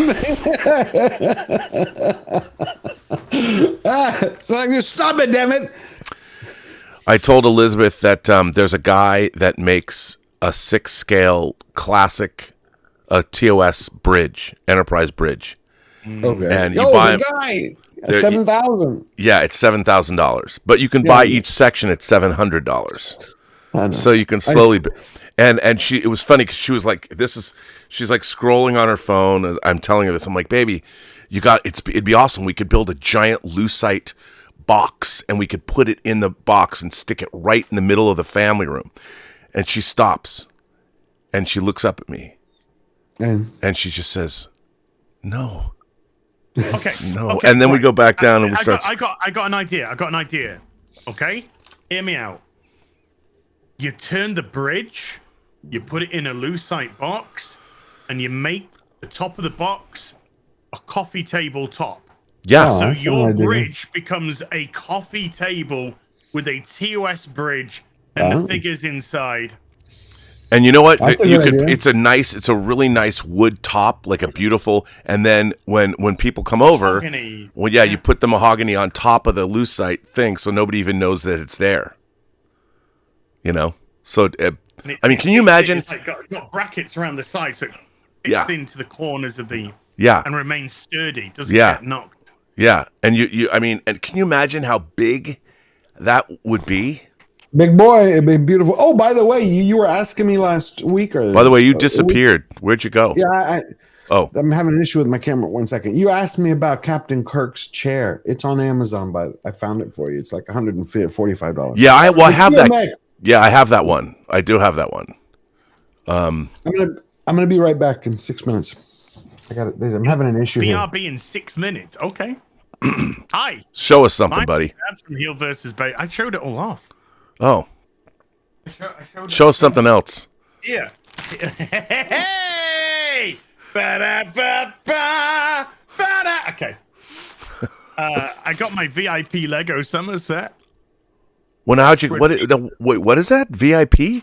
There's VIP Lego sets? Right, okay, right. If you're a Lego VIP, which is just like, do you want to be a Lego VIP? Yes, I do. That's how you do that on the website.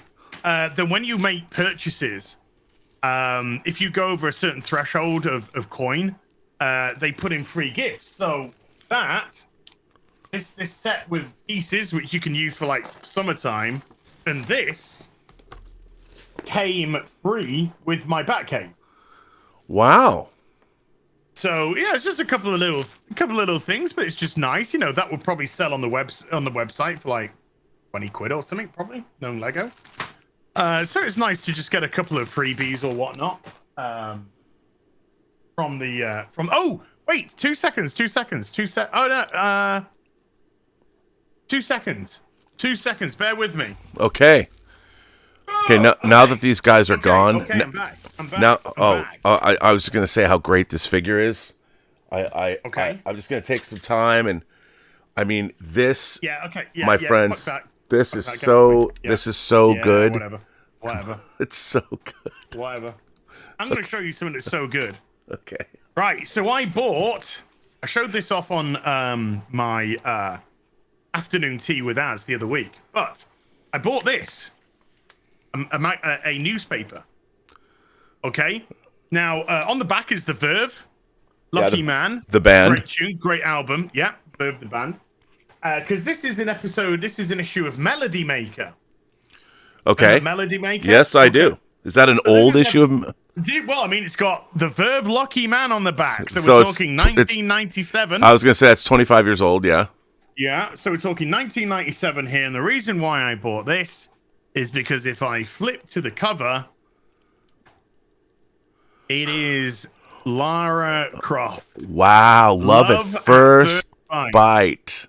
Because this is when Lara Croft came out as a character in 1997. Oh, dude, why'd you have to bum me out? Look at the top, Michael Hutchins, R.I.P., the lead singer of NXS. R.I.P. Oh man, now you just bum me out. Why do I have to relive my pain? Good Damon, Blur take on Australia. The Verve. You know, opening this up is a crazy ride of amazing music. Is there a Train Spotting ad in there somewhere? Most likely. The soundtrack for Train Spotting. Well, I mean, we've got some. But you know, there we go. We got the Verve. You know, doing some Vervey shit. Because these newspapers actually come with Paul Weller. What are they called? You know, clickety click. Staples. They don't fall out. Right.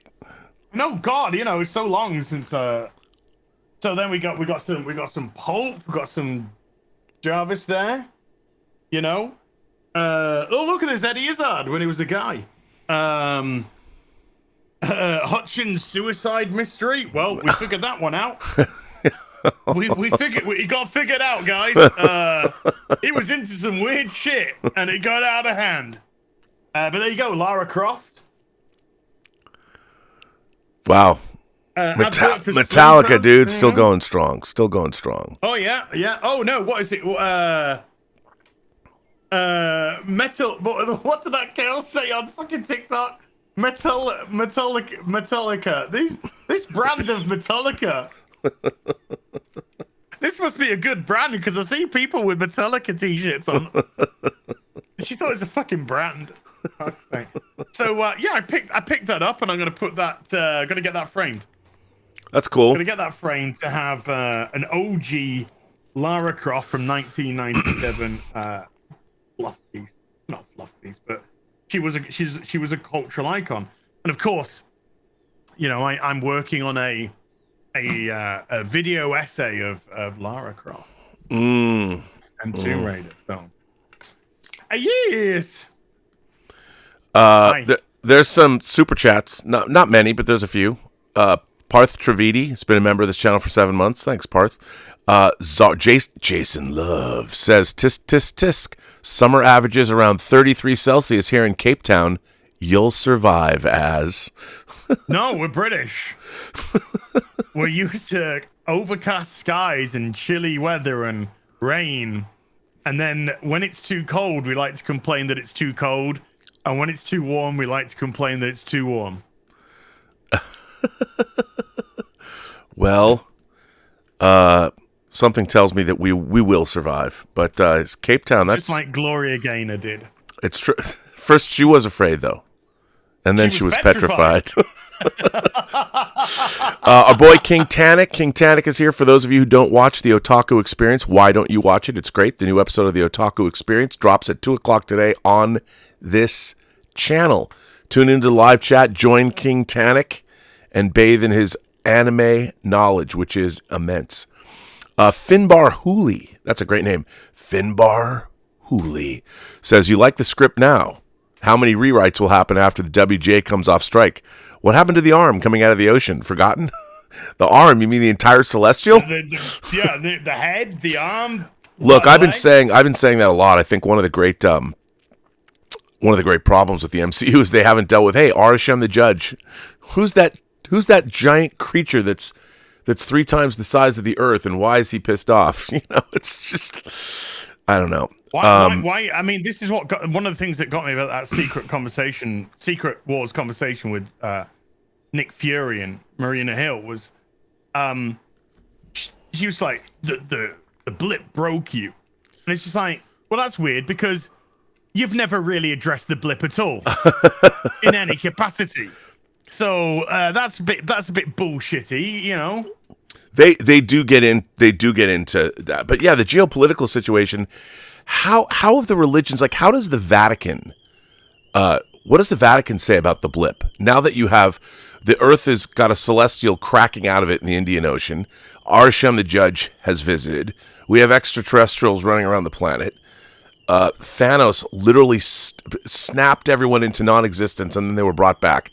Like, how does the Pope address? How do the religious leaders of the world? How does religion in general deal with that? Yeah, I think that they. I mean, this is. I'm not even jesting. If you're great science fiction and great fantasy requires you believe, you have to have a credible. They've never dealt with that in the MCU, and even the entire when Superman died in the comics, even then, because he came back. Even then, they dealt with the fact that it spawned religious ideology based on Superman. Yeah. And so, when a comic can do it better than a universe, but they messed up the whole thing anyway, because there shouldn't have been a blip in the first place, because the snap of the fingers should have taken you back immediately to the time of the snap of Thanos. Yeah. So it would be a seamless progression. And I've kept saying this, that the sacrifice play by Iron Man wasn't just give up your life and my daughter lives. The sacrifice play was, I have to give up everything. Yeah. But the good news would have been that when he was dying for that sacrifice, Pepper Potts tells him before he passes that she's pregnant. I love that idea. That's such a great idea. I wish they had done that. But by the way, who likes this sort of shit, not. Come on. Our friend Manowar 665, neighbor of the beast, says Captain Bomb Pop. Captain Bomb Pop, 100% Captain Bomb Pop right here. This looks so.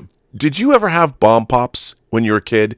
Bomb Pops were these. Bomb Pops was like a brand, and it kind of looked like a rocket with fins, and it was a popsicle. But they made Bomb Pops, red, white, and blue Bomb Pops. This totally looks like a Bomb Pop, 100%. Oh, I will probably agree with that. Yeah, if you look up a Bomb Pop, that's exactly what this looks like. It looks more like a Bomb Pop than it does Captain America. Come on, man. Got him. Maxim M says, Rob, Az wants to know about the figure, please.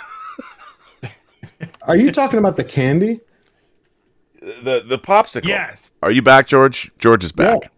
Are you talking about that Bomb Pop candies? Well, no, the popsicles. The popsicle. So you're saying this is... That No, no, man, you guys are terrible. It's Az rubbed off on me. He rubbed off something. George, you can't prove that in a court of law. Az, I dragged you into the talking shower about a afterwards pops. and He's talking about bleach all over you. So he's talking about a popsicle. Yes. Think for a second. an ice pop. Right? No, a nice pop. Okay. Yeah. Okay, you dirty-minded, George, we have to put middle-aged things in our men. mouths, George. It's not always a cock, all right? I get that you came out on the channel a few weeks ago, but can you just stop with the sexual innuendo incessantly, George? Can't help himself, sorry. Did you hear that they changed the name to Captain America: New World Order? The one that's going to Yeah, it's now called Brave New World. Brave New World now. What is it? I did a whole video on it. Of why they Is it changed it. sponsored by the WEF? You will own nothing and be happy. Well, that's what it would have been if it was New World Order. I know. Yeah. By the way, you from degenerates, Made in the this is a bomb pop. This is a bomb pop. Just so you know. I've seen things very similar. I think in the UK we used to call them Zooms. Oh, Zooms. A Zoom. Why? There was a Zoom ice lolly. A lolly. a lolly. Yeah, we call them ice lollies. Yeah. Ice lolly. Interesting. That makes names. sense. Always love the British names. An ice lolly. Ice lolly. Yeah. Lick a lolly. Jeremy's creamy back end. No, what? Jeremy's cream. I just read what's there. Jeremy says, "I see that Balance of Terror T-shirt. Awesome. Thank you. Yes, I have it. I have a Balance of Terror T-shirt. I think it was actually custom made. It's got Mark Leonard. It says "Our Gift to the Homeland, Another War." One of the great episodes of the original series. That was a great line as well, by the way. Great line. Great line. So Adam Wofford says, there's one more thing the MCU hasn't addressed. It's in Civil War. There were 5 Winter Soldiers on ice, but at the end there were 4 still on ice. What happened to the 5th one? Interesting. That's interesting. Sorry, say again. That there was one more thing the MCU has not addressed. It's in Civil War. There were 5 Winter Soldiers on ice, but at the end there were 4 still on ice. What happened to the 5th one? I don't know. Was it the one that survived? I'm going to guess a continuity error. But Yeah, it could be. Like that doesn't happen in the MCU.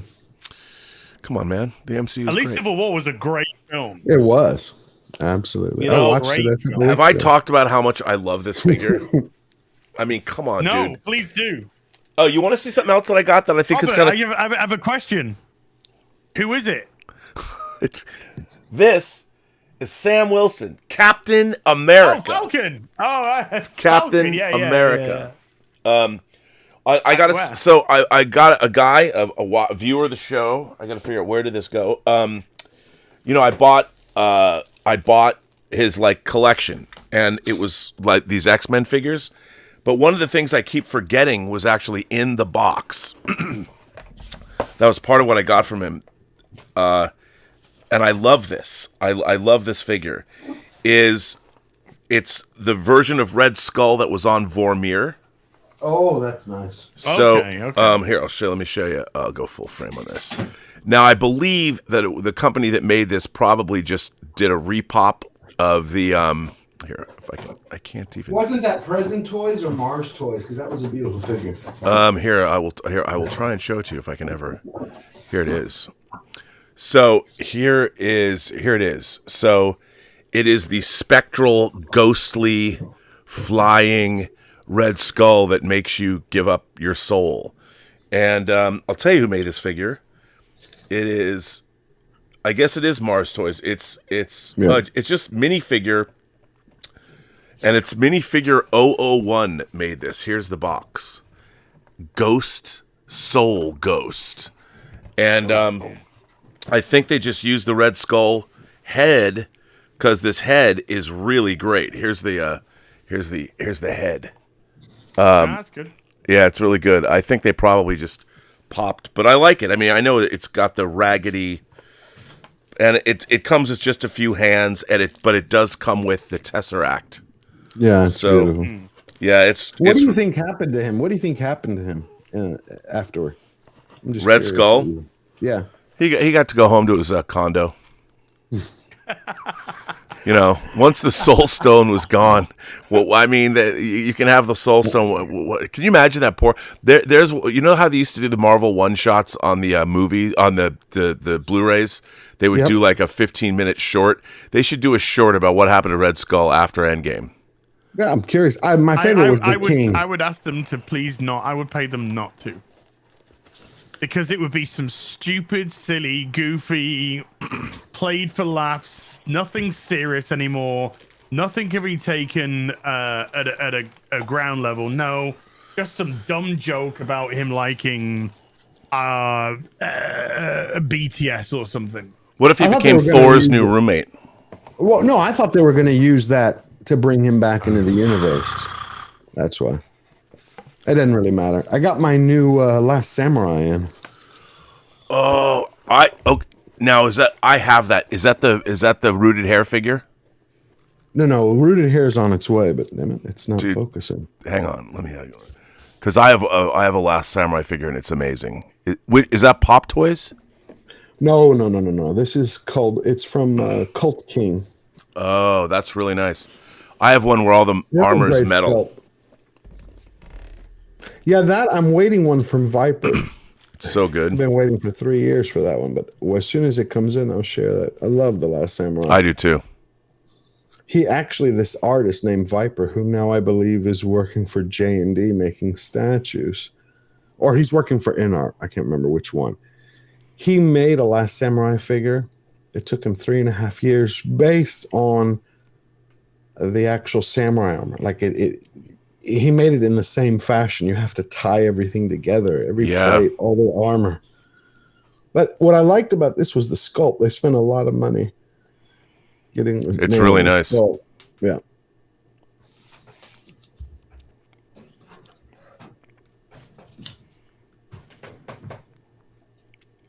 That's really nice. Well, now you've disappeared. Oh no, I was putting it away. Disappeared. Okay. Man of War 665 Neighbor of the Beast says, remember, kids, do you or someone you know have a chair addiction? If so, dial 1-800-DETHRONE. That's 1-800-DETHRONE. Take a stand on seat dependency. Hey, I got that joke. That was pretty funny. Maxim M says, have I seen the Godfather figure on a chair? I actually have multiple Godfather figures on chairs. But yes, I have the two that recently came out, last year. I have both of them. The Vito Corleone in tux, and Vito Corleone, you can have him with the oranges he's buying when or when he's an old man sitting in they're great. Is that from Damn Toys? Damn Toys? Yes. Yeah, Damn Toys did the great. Their Resident Evil toys are fantastic. Yeah. Isn't there a new Resident Evil coming out? I saw a pre-order up. I was going to tell you. Yeah, me too. It was on 1/6 Outfitters. It was up on 1/6 Outfitters, I believe, a week ago. We're talking third party though. Yeah. No, I'm not. I told you, I'm not buying anything from any third parties anymore. I'm done. Period. Okay. Period. Yeah, when I pay for something, I'd like it to fucking arrive. I got stuff outstanding from them which haven't shipped. I got stuff from Toys Wonderland which never got here. I'm sick and tired of scamming fucking companies. If you can't deliver to a fucking country that you're saying that you're delivering to, and you can't fucking prove your shipping and anything like that, then go fuck yourself, you fucking scam artists. I agree. Have I had a single problem with Sideshow? No. The only problems I've ever had with Sideshow is that sometimes they send me too much of the stuff I've asked for. And half the time when I say, sorry, you sent me too many of these, I only ordered one, sometimes they'll come pick it up. Even if they do, they'll send me a credit note. Or sometimes they'll just go, keep it. Sorry, our fault, keep it. That's the problem I've ever had with Sideshow. Okay. Well, this one is for Az. I don't know if Az has seen this, but it was released. The pre-order went up the other day. I want Dan's Toys to do an Ashley Graham. If they do an Ashley Graham, I'll snap it up because I can purchase that through Sideshow. There you go. I shared it. Hold on. Let me put this up. Let me get it and throw it up. Do. Here, what are we looking at? Let's see. Ooh. Oh, right. I'm a bit confused about. Is this the statue, George? Yeah. It went Right. up for pre-order. So I got an email last night from Spec Fiction Yep. saying that it's up for pre-order now, and I clicked on the link, and the link was dead. That's odd. Just email them or try it again. Wow, that looks really nice, though. And then when I put The Witcher into Spec Fiction, thinking, okay, the link, they might have, got the link wrong. I couldn't see that on the store. I couldn't see it. Even so, I don't know what the fuck happened. But it's great. It looks great. It's Henry Cavill. It's in the better armor than the season 1 crap that he was in. But I mean, I might possibility, but because I know how much you love The Witcher. Well, No, the books and the character The Witcher, and Henry and I love Cavill. Henry Cavill as Geralt. Yeah. I certainly don't like the Netflix show. It's a pile of crap. No, But right. but that outfit is a good outfit, and that statue is a great statue, and I would be happy to have that Henry Cavill Geralt in my collection for sure. I believe it's 1/3, so it's got rooted Yes. hair, and I think it's leather and sculpt. Wow, dude, that's dope. That's dopadelica. Yeah. Wait, you took that off. By the way, this is pretty funny. Mo Zizlak says, George, whatever you did to fix your camera appears to have cured my diarrhea. Thank you. And hail RMB. Okay. Let's go to that single shot. And just let's just bask in the look at that. Yes, by the way, George, I still can't find it on Spec Fiction, and the link that they sent is still broken. Okay, let me take a look, see what's going on. So I have no idea what's going on. 'Cause it says, You're gonna have to email them sometimes, and I don't know why. Some statues will pop up, and they remove them. I don't know. It's because if there's a licensing issue, but if you email, they'll send you the code to whatever page. It's a nice Something pic. went It's wrong. nice. Or he Link might no have longer pulled, or he might have pulled it, And if that's the case, just go to Blitzway and order it. There you go. You can order directly. Lenny Nolfufzen. Nolfunf. it's no. It is pronounced Lenny. Thanks, mate. He says all he wants is Henry Cavill in The Witcher 3 armor. Yeah, is that too much to ask for? Yes. You know what's really Yes, great? it is something, You know what's? yeah. I'm really loving this figure. It's fantastic. I love this Captain America figure. It's so good. Somebody has to. I just have to. But you know what? They purchase robbed that? him. Is that 1-on-1 that was pre-ordered? You know they robbed him, Robert, right? You had Falcon was his own person. He had his own character. People loved him for what he was, and then they go, no. You don't get to be Falcon anymore. Let's just tell the truth, George. Let's just do the truth. The racists in Marvel that hide behind virtue only see legitimacy in white characters. That's why they have to usurp a white character with a black actor, because they are actually the racists. Always. Falcon has been an established character for decades, absolutely decades, and yet they take away his agency to give him the agency of somebody else. Right. And he always will come across as secondhand, and people see through it, and this is why the comics failed. Have you seen how good this figure is? I just want to say that this figure is so good. He's my Captain America. I'm telling you. He's not. And he flies. Even if you don't believe that, Robert. Well, throw him. Let's see how far he goes. Yeah. The hell? You people are terrible. Terrible. Where are you people? Horrible people. But you know what? I think that it's him stepping into the wake of the void that Captain America has left. Because really, Okay, if Steve right, Robert, please. you're an intelligent. I was going to say we're both, not so much me. You are an intelligent man. Okay. Falcon was established. There's nothing wrong with Falcon. Oh, wait, hold on.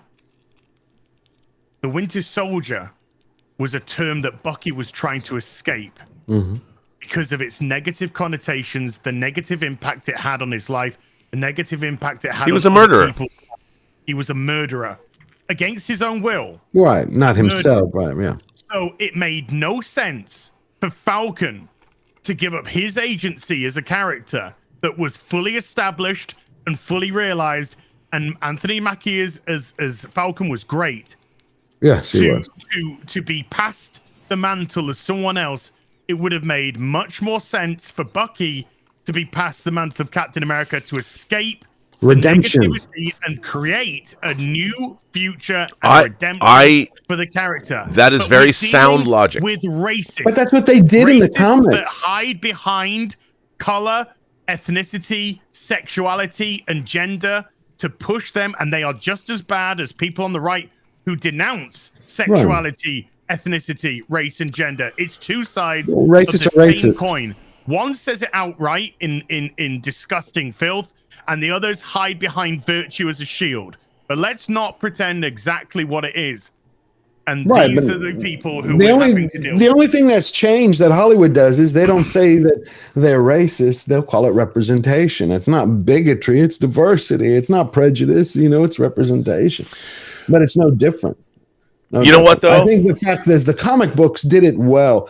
They did it right, because when you had Bucky and this he turned into so America, this figure is so good. It's so good. Okay, next we're going to see he's going to start taking some OnlyFans pictures with the figure. I am, man. No, you know what I'm going to do? I'm going to pose him with Wonder Woman. I haven't even opened up Wonder Woman. I want to see how the Wonder Woman wing. These are really, in all seriousness, as far as articulated wings go, these are. Aren't they closed? These Don't they close all the way? Make a shield for him. Yeah, I don't want to. I don't want to do it quite yet. I don't want to break this on camera. But yeah, they all move. The whole thing does move, and it's really, and it's like ratchet jointed. The wings are on ratchets. So you're saying, like, as an engineering feat, it's the best from Hot Toys. I of the year. Okay. I would say this. I can accept that. This figure. I mean, only because I think the likeness, the Anthony Mackie likeness, is incredible. Although, you know what, I have to tell you, I think it's old though. You know what figure I love from Hot Toys? I loved the Iron Patriot from Endgame. Yes. Oh, that's great. That's an interesting figure. That figure's it's really, and that Don Cheadle head sculpt that it comes with is unreal. It is. You don't have to use it, which is fantastic. No, but I put that head. Well, no, but I put that head sculpt. I have an older War Machine armor, so I have that head sculpt on the older War Machine armor, which is. I like the original actor who played War Machine, who was supposed to. Terrence Howard. Yeah, I like Terrence Howard. I don't know why they didn't keep him. I prefer him over Don Cheadle. He wanted more money, and he wanted a set amount of money. That's it. And they wouldn't give it to him. Yep. Wow. Okay. Jeremy's creamy black hand says, "Nice figure, but where's Captain America?" Very good. Radio Man 1017 says Sam Wilson only became Captain America because the Falcon couldn't get a boat loan. That's actually true. But you know what's hot? It's like you can't started on that. Oh, he can't do anything. I mean, like I said, Bucky can actually throw the shield. He's got the super soldier serum in him. The other guy's got like tech. Look, you had Robert Downey Jr. proved in Iron Man 3 that Tony Stark, without all the gear, still is Iron Man. I mean, that was what Iron Man 3 was about. What's Anthony Mackie without any of the equipment? He's a soldier. He's a soldier, but a good soldier that worked with veterans. Right. Correct. But how is he going to fight supervillains? It's as if you were saying that he had good agency, as he was. Yeah. Stub McShave says, that I've said that the MCU should have been rebooted after Endgame. The story had a beginning, a middle, and an end. They could have rebooted it with the X-Men and focused more on them from the start. There's no need to cram an explanation in for their previous absence. I honestly don't know how they're going to bring the X-Men into. I mean, it's not just 4 or 5 people that they could say have been there the whole time. They've got. Are you going to go back and deal with Apocalypse and go all the way back to ancient Egypt and say they're? I don't even know how they're going to do that. Do you guys have any speculation as to how they would? Yeah, the multiverse. Yeah. No. That's the only way. That's the only way. They keep fucking with it. How else are they going to bring them in? Oh, the super chat's right, or the person's right. It should have just rebooted after what you needed to do after Endgame. Give it 5 years. Bring in. Call it Phase 4. Call it whatever you want. Bring in it. But it starts off with the Fantastic Four and the X-Men, and you bring in the big hitters that you never had available for the MCU to start with, and then you put Doctor Doom as the main villain. Hell yeah. In Phase 4, then you can move on to Galactus and in the next one. But you bring those characters in. You bring look, nobody. We can talk about characters like Ms. Marvel and the Eternals and stuff like that because we might have some knowledge of them from the comics. Normal people don't know who the fuck these people are. Right. You mean normies? They have no clue. Right. Just people who go to the regular people who don't purchase comics. And if you don't purchase comics, but you like to go to the cinema and watch a Marvel movie, you don't know who these characters are. But characters like Captain America, Iron Man, all these sort of characters are very much in the public zeitgeist anyway. Ant-Man, maybe not so much. But you bring him in gradually, as you did. And then you introduce him to a series of films, as you did. So you establish him that way. So when he does appear in things like Civil War, when he does appear in Endgame, then you go, oh, yeah, I know him because I know him from those movies. If you're a normal person. Do you know that Miss Marvel died? Yes, in the comics. Yeah, they killed her. In Spider-Man's comic, because her comic keeps getting cancelled Of course over it does. and over and over and over again. Yeah, she's dead. She's gone now for the 50th time, but I think they're going to probably use the Darkholme or No, multiverse. Ms. Marvel. This is Ms. Marvel who's been killed off now. Yeah, not all the Captain Marvels, but Ms. Marvel. So they're going to bring it back to just before the film launches. By the way, into a comic that nobody's going to buy or care about. I agree. I think this Marvel film is on a highway to nowhere. I think it's actually a bad comedy. Come on. She's in space, but she's pushed all the way to where Nick Fury is, but she doesn't smack into it. I'm like, wow, you got breaks in space. Just everything they did with that trailer was hilarious. Well, there's friction in space, Oh, yeah. Friction. Cool. Yeah. Oh, according to Discovery, there's fucking sonar in space, mate. And there is. As we all know, space is full of friction. So here's a question. Robert, I have a question. How many more Marvel films can Disney take to be financial failures or not reach their expectations before they're forced internally to make a change? That's actually a good question. I mean, Guardians is doing very well. I believe Guardians 3 might be the most successful of the Guardians movies. Let's check and see. Because Guardians is sitting at right now, Guardians of the Galaxy worldwide it hasn't quite. It's made $808 million. Now, the first week, that's the weekend. That's actually superb. But no, this is total. So in its entire run, Guardians of the Galaxy Volume 2 made worldwide Guardians made $863,756,051. So it's not going to get so Guardians 3 is 50 million away from tying Guardians 2. But what still did number one make? Number one made 700. 600, yeah. Okay. Yeah. But within 50, it made more than the first one so far, but it's still out there. So it'll probably, I could see it outgrossing Part 2. It's only 50 million away. Yeah, but what day of release are we on now?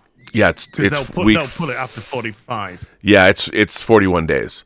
So You don't think they'll do what Maverick did and left it in the theaters for months? well, it depends. No, I mean, Maverick was making way more money still. yeah, I mean, Okay. domestically though, Guardians is still the 5th. It's still in the top 5 in terms of domestically. Okay. It's still in the top 5. So it's making every day. It made yesterday. It made $1,100,000, and that's during the week. It's still pretty good. So they'll probably eke more. And let's see what it did. So it could stay in there. It depends what. And it's interesting because Spider-Man obviously is number 1. Transformers is number 2. The Little Mermaid's number 3. The Boogeyman has done not bad. That's number 4, and Guardians is number 5. So did you see Transformers? I haven't yet. And Fast X is a disaster. Yeah, what happened to that? I saw it. It was available for streaming the other day. Yeah, I'm like, didn't it just come out in the movie theater? Yeah, it was. Yeah, it domestically has not even grossed 140 million. Which is odd because Wow, all the Fast and Furious, don't they hit after number 3 or it's number 4? They started hitting $1 billion plus. Yeah, I've never seen a single one of. Fast. Okay, actually, it didn't do so. Fast 9 made 726 million worldwide. Domestically, it made 173 million. So it made 173 million domestically. Fast X has only made 140. It's 140. So it's 30 million less. Worldwide. And then right now the worldwide gross for Fast X is 660 million. But here's the thing. It cost 350 million to make. Right. What? Yeah, Fast 5. Wasn't that the $1 billion one that started it? No, I think it was Fast 7 that hit $1 billion. Even. Yeah, around about so 850 to break even. Yeah, and it's not going to hit. I saw it. It was like I said, it's on streaming. You can rent it. I was like, it was horrible. Yeah, horrible, wretched. Like there's no story. It's just bad. And it is not. Good. So how do you think Flash is going to do? You know, I think it's going to struggle. I think it'll probably do well for opening weekend, maybe throughout the week. I think it's going to have a colossal drop off. BVS numbers or Justice League numbers? I think he'll be lucky to hit. Having seen it now, I think this film's going to be lucky to hit 650 worldwide. Yeah, because I saw your review, but I didn't hear you name a gross like what you thought. I have done on FNT before. Okay. I thought initially this could do 750, 800. Initially, I think. I didn't think it was going to hit $1 billion, but I thought it could do 7 to 800. I think was my initial guess. But I honestly, I mean, I thought I really liked the movie. I thought it was entertaining. It's not the best superhero movie ever made, obviously, but I don't have any sense of how much money it's going to make. What I think the big story is going to be, last night Indiana Jones had its big premiere, and a lot of the people, everyone's sort of surprised, like that was pretty good. People are really liking it. Well, in all fairness, they're saying it's better than Kingdom of the Crystal Skull. Try and be fair. These are now show critics which are going because at the Cannes Film Festival, it was panned. Yeah, no, I know. And on the Rotten Tomatoes score from the top critics, it was under 50%. Wow. But now it's been extended to all your favorite, will say anything you want as to critics. So, and I've spoken to people like Chris Gore and others who believe that this is an effort to raise that Rotten Tomatoes score prior to the worldwide release because it is terrible, absolutely terrible.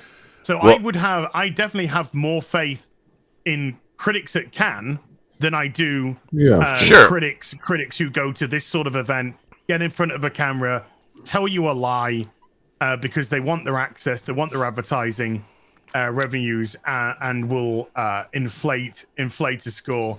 I will go see it because I'll give my honest opinion on it, and if I like it, I like it. If I don't like it, I don't like it. I just, I think James Mangold's a good. Phoebe Waller-Bridge is a franchise killer. I couldn't believe Mangold would mess this up. I loved his work. Well, that's what I'm saying. Logan. And what people are saying, there's a few people that went and saw that I trust that they, like me, like when I was reading the Cannes stuff, nothing in the Cannes reviews made me not want to see the movie. I mean, it all sounded interesting to me, and people are saying it was fun. That the general consensus is that people had a fun time watching it, and that the ending's wonky, whatever that is. I have a suspicion of what happens at the end, but people liked it because they thought it was going to be so bad. So the people I've talked two major factors for me. Number one, first and foremost, Phoebe? is I'm not interested in an 80-year-old Indiana Jones. Yeah. Because Indiana Jones was a man at his peak. I didn't like Crystal Skull, and I don't think I'm going to like this, but I will try and be as open as I can. Second reason, Phoebe Waller-Bridge. Absolute franchise killer. She was abysmal in Solo. Solo lost money. What do they do? She fails upwards constantly because Hollywood love to bum Fleabag for whatever reason. Mainly probably because it appeals to their feminist sensibilities, intersectional feminist sensibilities. But then she went off and rewrote that Bond script, or added to that Bond script, which was appalling. That last Bond film was the worst Bond film I've seen in my life. Yeah, it wasn't and I good. watched Spectre, and Spectre was abysmal. And then she gets this Indiana Jones role, which is just eye-rolling and inducing in itself. So once again, she fails upwards. That Bond film basically broke even. That last one, by the way, just broke even. And then she's also now been given from Amazon the Tomb Raider franchise. Oh, that's right. So Lara Croft is now dead as well. Phoebe Waller-Bridge is a intersectional feminist franchise killer who fails upwards in Hollywood because she holds the same political ideology that they do. She hasn't earned her place at the table. The movies that she's been involved with have failed massively, and I have no doubt in my mind whatsoever Indiana Jones is going to tank. So you mean like she's like Ava DuVernay? Yeah, but at least Warner Brothers had the good sense to get rid of her when her contract ran out. Right. I saw the clip. I saw the clip that was posted last week where you have Indiana Jones, they're racing and Phoebe Waller-Bridge and someone's chasing him. And it was like, pay attention to how this film is woke. And they weren't exaggerating to how on the nose it was. Because she's like, no, I'm an independent woman who's strong and fierce and on my own. And I'm like, what the? Yeah, when you have to tell people, when you have to literally tell people that, you've already failed. Right. Well, because the character's actions, the way that a character's written, their motivations, the way they hold themselves, the way they respond to situations, tells you. That's Correct. what tells you that character is competent, strong, and capable. All Right. we hear in marketing tools nowadays is this character is a this character is a that, because they tell and they don't show. And the first rule of actually establishing good characters is showing and not telling. Always, yeah, in writing. Marion, to me, was the perfect example of an independent, strong woman, but she didn't go around saying it every 5 seconds. From Raiders. Well, yeah, because original. people who are something don't have to tell us that they are. Yes, We get to see it on our. It's like alpha males. If you have to tell somebody you're an alpha male, you're not an alpha male. Do you remember that from Game of Thrones? Where the father was like, stop saying I'm the king. You're Right. either- King does, Right. yeah. Sam Wilson. But sorry, hold on. But that's because through the actions of the character, we all know who was in charge, and it was Charles Dance. Yeah. Oh yeah, of course, 100%. And Because the kid kept throwing temper tantrums. I am the king. Yeah. I'm the king. anyone who has to convince themselves that they're Damn it, the king- Spock, by the way, says, just wait till Rob has an Ensign LaForge in hand. He'll be melting in the chair. Ensign LaForge would be awesome. I don't Ensign know. LaForge would be good. Yeah, I mean, I want the next. We've got an engineer LaForge coming. But I want Yes. the Picard season 3 LaForge. I want all those characters except for Rafi in Picard season 3. I would that outfit. I love those jackets from Picard season 3 that those characters are wearing. They're very, very cool. Pseudo uniforms. Mo Sislak comes back and says Anthony Mackie's a good actor and Falcon was a pretty cool character. Yes. Steve handing Falcon the shield was a nice moment. The problem was that horrible show and that Ice Capades outfit. Wait a minute. You know, Hang on a second. What Ice Capades outfit? What are you talking about? Where's Dorothy Hamill? Come on. If there's you just dated yourself, George. Ending. You could have had that Endgame ending, and then you could have had on the Falcon and the Winter Soldier show. You could have had an incredible moment between Falcon and Winter Soldier, where Falcon tells Bucky, he says, I love Steve, I respect Steve, I respect his decision, but I'm me. Right. I am my own man. I'm not running from a past. I'm not running from a name.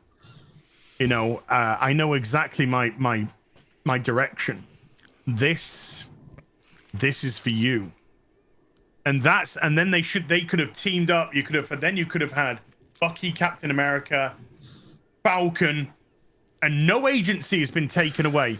But again, I don't need to go into. Well, but I'll tell you what also from a practical standpoint, how can Falcon even wield the shield? He's not a super soldier. It doesn't make sense. None of it makes it. Can't. Come on, anybody who is going to hit him. And anyway, he can't throw the shield. He can't control the shield. Come on. No, he can't because he's not a super soldier.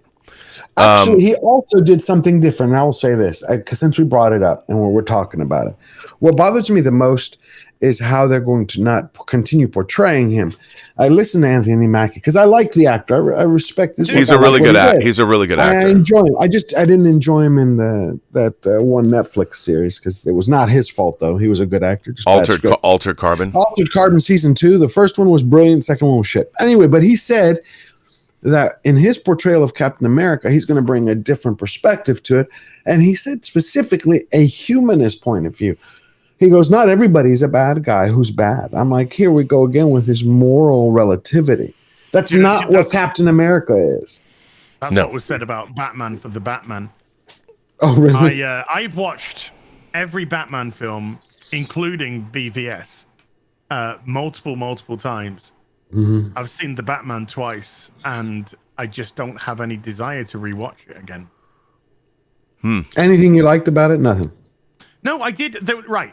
I think the first 2 hours of the film were okay, were pretty good. Yeah, I agree. But the last 45 minutes were absolutely appalling, But when you put it all together as a film, I'm not excited to go back and watch it. Yeah, I could watch up to the apprehension of the Riddler, and then or the death of Maroni, and then just leave it there. But that's not how the film was made. No. What do you think about the Penguin series? I saw I'm not going to watch it. I have no interest in seeing it. Really, I like the way he acted in that. I thought he did a bang-up job. It was fine, but it. I think it's like CW Gotham all over again. Well, it's not necessarily that. I do think Colin Farrell's an excellent actor. I really do. But can we just stop deconstructing Batman? Man, people have been clamoring for a Batman series, and you could have a very good detective-based Batman series that doesn't require, extensive special effects. But yes, could do with a little bit of a budget, not a Game of Thrones budget, but could definitely do with a little bit of a budget. But its strength could be in his detective skills and his detective solving skills. And all we get is, this is a Batman show where Batman's dead. This is a Batman show that's focusing on Batman before he was Batman. This is a Batman show that's focusing on a side character which doesn't have Batman in it. And it's just like, just fuck off. It's insane to think. They could do a Captain America TV series. Well, I mean, maybe one day. Maybe one day, hey, Robert. One can have hope. Hey, but when your only live action Batman, well, the latest Batman live action TV show was fucking Adam West. Oh, he's supposed to be in the Flash. I think the 66 Batman and Robin is supposed to be in. No, it's in the news. Okay, it's not a secret. It's You know what? I did think it was. They did a really nice. You'd wish he wasn't. They did a nice tribute, I thought, to all the live action movie characters. I liked it. I see. He says no. You say yes. It was. There what was about there was a Reed? nice soulless corporate tribute. Yes. What are you telling me? It was a montage. Like it had no heart to it. Just like kind of okay. Look. Yeah. Yes. Well, I don't know if it didn't have any heart to it. It certainly didn't have any heart to it. But it more importantly, it didn't have any fucking budget to it as well, by the looks of it. Yeah. It was. Wow. It was really weird how they. But still, I mean. You know that Rubber Stallone? Oh God. Yeah. Welcome to the Flash's multiverse. Horrible. But you know what? I like Ben Affleck, and I did like. I thought Alfred was great too. Well, I like Jeremy Irons. He's great. It was nice seeing Jeremy Irons for a little bit, and it was wonderful seeing Ben Affleck for a little bit. Because Yeah. that Batman segment at the beginning is fucking dope as It- fuck. the opening 10 minutes of the movie or 20 minutes is so much fun. Really? Because I listened to Affleck and he said the one regret that he has is that he finally nailed Batman, like in his mind. There's a great. You've seen it in the trailers. You've seen part of it, but you see Affleck coming out of the Batwing, the new Batwing or the Bat Carrier, on the bike. Mm-hmm. That segment with Batman, not so much the Flash bit he did with rubber babies, but that bit with Batman is fantastically choreographed, put together. Yeah. And I was watching that first bit and thinking, keep going like this. If this film keeps going like this, we're in for a good time. Yeah. Oh, wow. But then Ezra Miller came in and Shows up. that was that show over. Oh. I couldn't believe he loved Supergirl, and we've been shitting on her for a while. And Az loved. The trailers didn't make her look good. I was annoyed that they used her instead of Henry Cavill. If they want to take points from Flashpoint, yeah. But she was my surprise of the film. She was good. She's a movie star. That's why I bought this. That's why what? I bought this Barbie. She's not a movie star. I have to disagree with you respectfully. She's not. She's too short. No boobs. No body. She's a stick. She had a body. Dude, you gotta. In the trailer. I'm gonna have to go see it then, because in the trailer I was like, go see the movie, dude. You'll have fun. does she have charisma? She's good. And she has charisma. She's good. She does have presence. She definitely Then has I'll go in. presence. That whole segment with Zod, it's in the trailers. You can see that there's, she's fighting Zod in the trailers. The whole segment with Batman and the Flashes and Zod is excellent, and they actually do some stuff which you're like, oh, Yeah. oh shit. Yeah. They Really? they do. Yeah, they subvert your expectations in a good way in that whole segment. Haven't heard that in a while. Which does service the film very well indeed. Yeah. Okay. And it's very well put together. That whole segment, the fights, all of the fights, even with the Flash, the fights with Zod and the troops, the army, Batman. And Michael Keaton is really, really good too. He's great. He's really. I mean, I don't. Was there enough the of fact him? that they made him say the line? He became say the line man for a Yeah. couple of lines. Yeah. Apart from that, because he has some good conversations with Barry Allen. There's a great explanation Bruce of. has a really good. He does a really great job explaining time travel. He Yes. does. Yes. Yeah. Batman. Yeah. Well, because Barry thinks time works in a certain way, and it's Batman, and you can understand because Batman's a fucking genius. Yeah. Yeah. And it's actually Bruce Wayne that has to say, no, time works like this. So when you do, this is why I'm here as opposed to your Batman. Yeah. Because time has this, and the explanation of it is like so simple, but you're like, Wow. I That's get that. cool. I can actually get that reason. And of it's how something- time travel works. It's something we haven't heard before, which I really appreciated. I thought Yeah. was Was he pretty on good. there enough? Was he? He have enough screen He's time? in it for about I would say a little bit over half the movie. Okay, because I don't want to have seen him by watching all the trailers and go, "That's it." You know? Oh, no, He no. doesn't come into the first hour, but I think he actually comes in around about the 45-minute, 50-minute mark. Yeah, Okay. he's good. He's a lot of fun and Yeah. He's Michael great. Keaton. He's great, and they have. I mean, there are certain fight sequences with Michael Keaton's Batman. Again, no spoil. It's not a spoiler because you've seen parts of the trailer where he's clearly in the silo, and that he's like holy shit, Badass. this is fucking incredible. Batman. Yeah. Yeah, he's not just Batman. He's Batman. You Yeah, know what well, I'm saying? and what's interesting, like even though Michael Keaton is 70, he was in a movie called I want to say The Prodigy. Birdman? No, it was in with Maggie Q, The Protege. Oh, And he was really good in it, and he kicked ass. He had some great fight scenes in that movie, and it was good. He's got great fight scenes in this. Michael Keaton is wonderful, and they do a couple of really good in the Zod fight.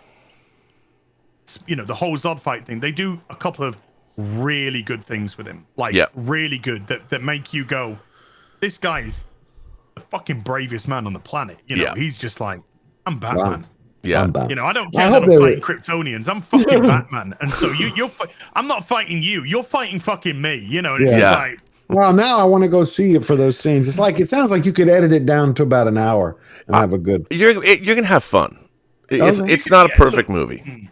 Yeah, I mean, I gave it my head tells me it's a 5 because it's a mid movie, and that's the way that I grade stuff. You know, I don't go 5 as appalling. 5's mid because that's what 5 out of 10 is. It's mid. Yeah. But I gave it a 6. Yeah, listen, 6. Because Keaton and Sasha Calle, both of them, are really good in this film, and I do think that they elevate it when they're on screen. That good? She's that good, huh? Both of them. Because for such a... I wanted to see a lot more of her. I thought... For the amount of screen time that she has, they actually managed to play out a very good story arc for her. Yeah. Wonderful. And it kind of makes me think, you know, I wouldn't have been adverse to having more of her instead of the traditional looking Supergirl. You're saying she's that good, you don't notice it. She looks fantastic on screen.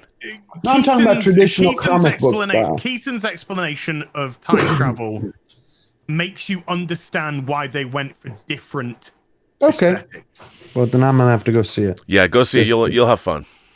That is the reason of the way that time travel works and why things and people are physically different to what you think they are. But does this officially wrap it up now? You as a geek who understand what these characters have classically looked like can work that into your own brain and understand and appreciate why they're going for these directions. Yeah. So then it's kind of nice that someone thought about that so Keaton could say whatever it is he said, right? They thought about that so the comic people like us could go, oh, okay. Yep. Because I like that. That means someone put a second of thought. But does this officially wrap it up now for the Snyderverse? Yeah. I mean, it's done. We've got an Aquaman film coming. I haven't seen the first Aquaman film, but we've got an Aquaman film coming and whatever to that. And Blue Beetle. But he's not big in the Snyder. It's not a Snyderverse thing. It's a whatever. God, that trailer was hard. I mean, I can't say anything without giving spoilers. Okay. But what I will say is this is kind of like, the ending is interesting. And it is interesting enough. Well, if it's like Flashpoint, I know it. For you to actually sort of give a little bit of a chuckle. Chuckle? Okay, cool. A chuckle as much as just like, okay. This kind of feels like something I can't say at the moment. Yeah, it's okay. It's okay. After you've seen it and after we can talk spoilers, I can start using different analogies. Gotcha. I actually like the ending. Okay. By the way, if you're thinking of taking kids, just be cautious. There is a lot of swearing in this film. Yeah, there's a lot of violence too. So, comic book violence or violence? No, there's violence. Yeah. Oh. Yeah. Yeah. There's some blood. There's some violence. There's stuff. Yeah. So if you got little kids and you're thinking of taking them, please be on your guard. Is this like PG-13 level? Well, there's lots of. They say shit a lot, and there is an F-bomb in it as well. Yeah. But the F-bomb is. By the way, you know, with Guardians, they showed the F-bomb before the film came out. To me, the F-bomb in this film hit way better than the F-bomb in Guardians. Wow. I legitimately laughed out loud when it happened because it was so fucking funny. Yeah. I can't wait to get all the figures. I hope Hot Toys releases all those Batman armors that they've been showing in their display. I've ordered the Flash because I think the Flash costume in this film is fucking amazing. Yeah, but it happened. Remember when I said what they were going to do? What did they do? I want the Flash when I just haven't clicked the pre-order yet. They did that light, that illumination thing. I thought they should have gone with LED. Yeah, the one that we saw the lighting on was actually the life-size figure used for the promotion. Yeah. But if you do shine the light on it, then those things come up. However, the lights only come on the suit in the film when he's super speeding. Yeah. When he stops super speeding, the lights all power down. But I didn't like the way Well, wait a minute. That's how they make the figure when he's super speeding running. That's when the lights turn on in the figure. Right. But what about did the Dark Flash Hot Toys look as good as the movie? Because I don't like the fact that the Dark Flash in the film looked like somebody had just dumped an ashtray on someone. Yeah, he looks like a Power Rangers villain. Yeah. Wow. But if they release a Sasha Calle Supergirl, I'm gonna snap that up. Yeah. Really? 100%. I'm gonna snap that up. She looks I'm telling you, she really looks good in the movie. I'm trusting you guys. Batman front and center, right hand man, Sasha Calle, and then the Flash on the other side. That's how I'm gonna post. So are you gonna buy the Henry Cavill Superman that InArt is putting out? I mean, yes. They're doing a box set. They already showed this is what's coming next. They show Superman's. It'd be nice to get my fucking Joker. It comes in a very big box. I haven't even taken it out of the box it came in. Oh, you went with the 2-pack as well. Yeah. I'm going to move some stuff around, and I've got something I want to do with the diorama. And I'm moving some shelves around in here, so I'm gonna. I mean, I did say in my review, I criticized the bits that I criticized, but I also very specifically said it in my review. I didn't dislike this film. Right. I didn't dislike it. There were. You were very generous in your words. There's good elements of the film. I wasn't even the bits with Ezra Miller that I wasn't too happy with, because there is a lot. There's a big segment in it, and I get it. It's called The Flash, whatever. Yeah. But even with that, I still wasn't losing attention or being like, no. It's just okay, not quite working for me.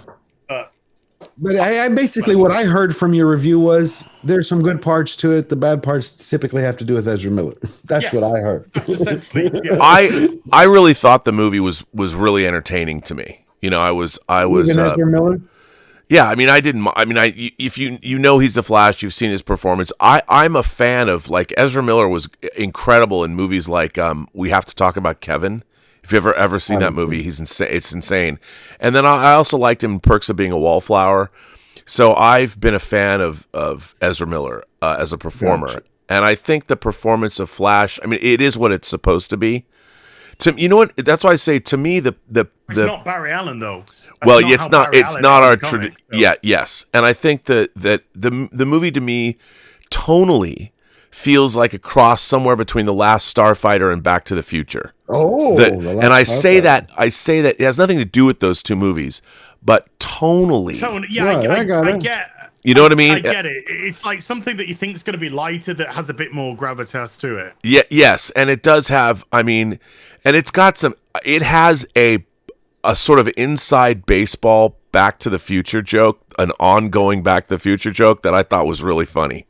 Yeah. I mean, yes, it was, but that scene was way too drawn out. Anyway. Yeah. Yes, it was too drawn out. But I was surprised that Ezra Miller would be much better as a Bart Allen and not a Barry Allen.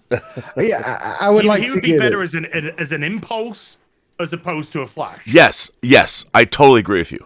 100%. I think the CW. I think the actor who played Grant Gustin, did a better Barry Allen than what I did. Much better job as both Barry Allen and the Flash. And I think if Grant Gustin was given the opportunity in this film, I think we probably would have got a pretty good performance of the Flash. I gotcha. Yeah. But yeah, I keep playing with my Falcon. I mean, my Captain America. You keep playing with your Falcon. Gentlemen. You got it right first time. Gentlemen, I've got to end this stream, man. It's almost 1 o'clock. Jens Anderson of the, let's see if I get this right, Tauri. Jens Anderson of the Tauri became a new member of my channel. So thanks, Jens Anderson of the Tari. Or do the Tari come from around Tau Ceti? I don't know. So thank you. I appreciate that. And let me just see if no, we're good. We're all caught up. And I think that we will end fully articulated this week. George, what do you have coming up? I have a video coming up this Sunday, which will be out, and I'm getting closer and closer to live streaming. Because remember, I said when I hit 100K, that's when I'm gonna do the premiere. I'm gonna live stream. So it's almost here. I'm almost there. Almost there. Gonna have be on Bay Staff Monday on Monday, then back next week when we're all together again with Hot Toys, and I'm sure you'll be telling us more about Falcon. No, I will. It'll be done by then, trust me.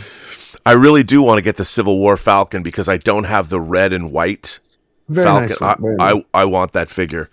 That's the one I want. I want the Civil War Falcon. Yeah, because I want the Falcon, the traditional Falcon colors. Yeah. I have to say the first Falcon from Winter Soldier is still a really good figure. You know, it's the camo one. Yeah, it's military. I really like that figure a lot. I think that's a really cool figure. So I like that figure. But I wanted to get their traditional like that. I could never find that Falcon came and went so fast. The Civil War Falcon.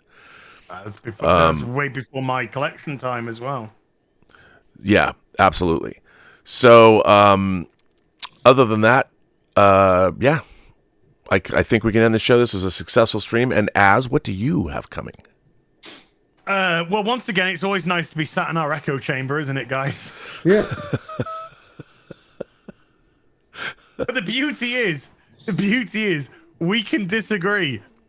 And get along. Have fun. We don't care. You know? I love my Captain America figure. This is a figure of the year, just so you guys know.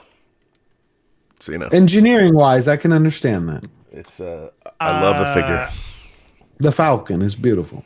Robert, you know, if you need to talk, you know, you can get hold of me, okay? Hey, come on, Exo6, this chair. Tomorrow we got Friday Night Tights. Literature Devil, I believe, is the guest, and maybe Mauler, and we will be discussing the Flash, and no doubt heavy spoilers to go into the Flash as well. Saturday, I'll probably be doing something streaming wise. Saturday, Sunday, definitely going to have afternoon tea with us again, even though there's no super chat square up to do. Are you going to build that? Are you going to build the Bat Cave? Are you going to do a live stream and build that thing? I probably will. When, not too sure, but I probably will. Because I really want to watch you build it. Well, I'm saying mine comes in next week.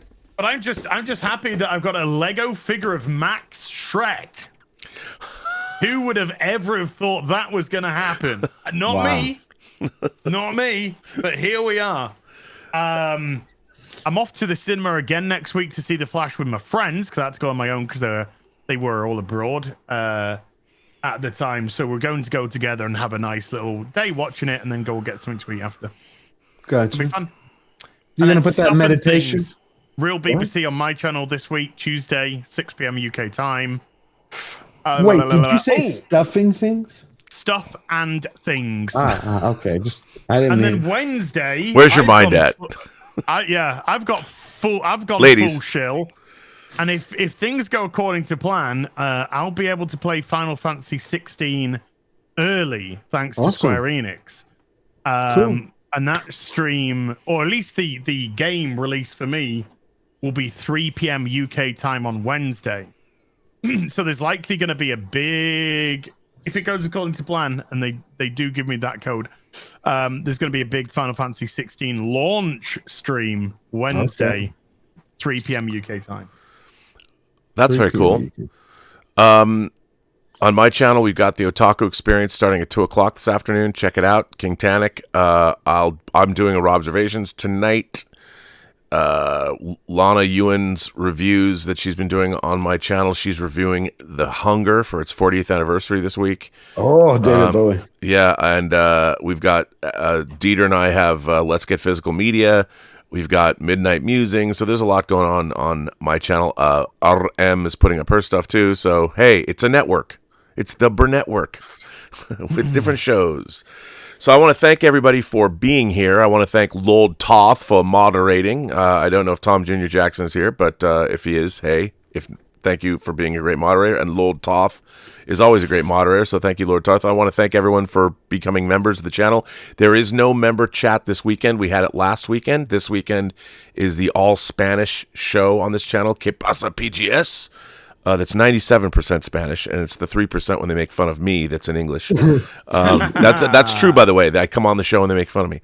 So, and I want to thank everybody for supporting the channel via Super Chats and tips. That's very nice, very kind of you. And all that. You know, the member chats are really good. There's more and more people I haven't met before, and we usually hang out for 3 or 4 hours, and it's a lot of fun. So thanks for that. I want to thank my esteemed colleagues, George and Az. The biggest, my favorite overgrown children that I know were, intelligent man children, which I love. And, to be as old as I am and to be hanging out with people that still collect toys means a lot. Oh, yeah. Yeah. So, and on that note, gentlemen, I would say goodbye. Till next week.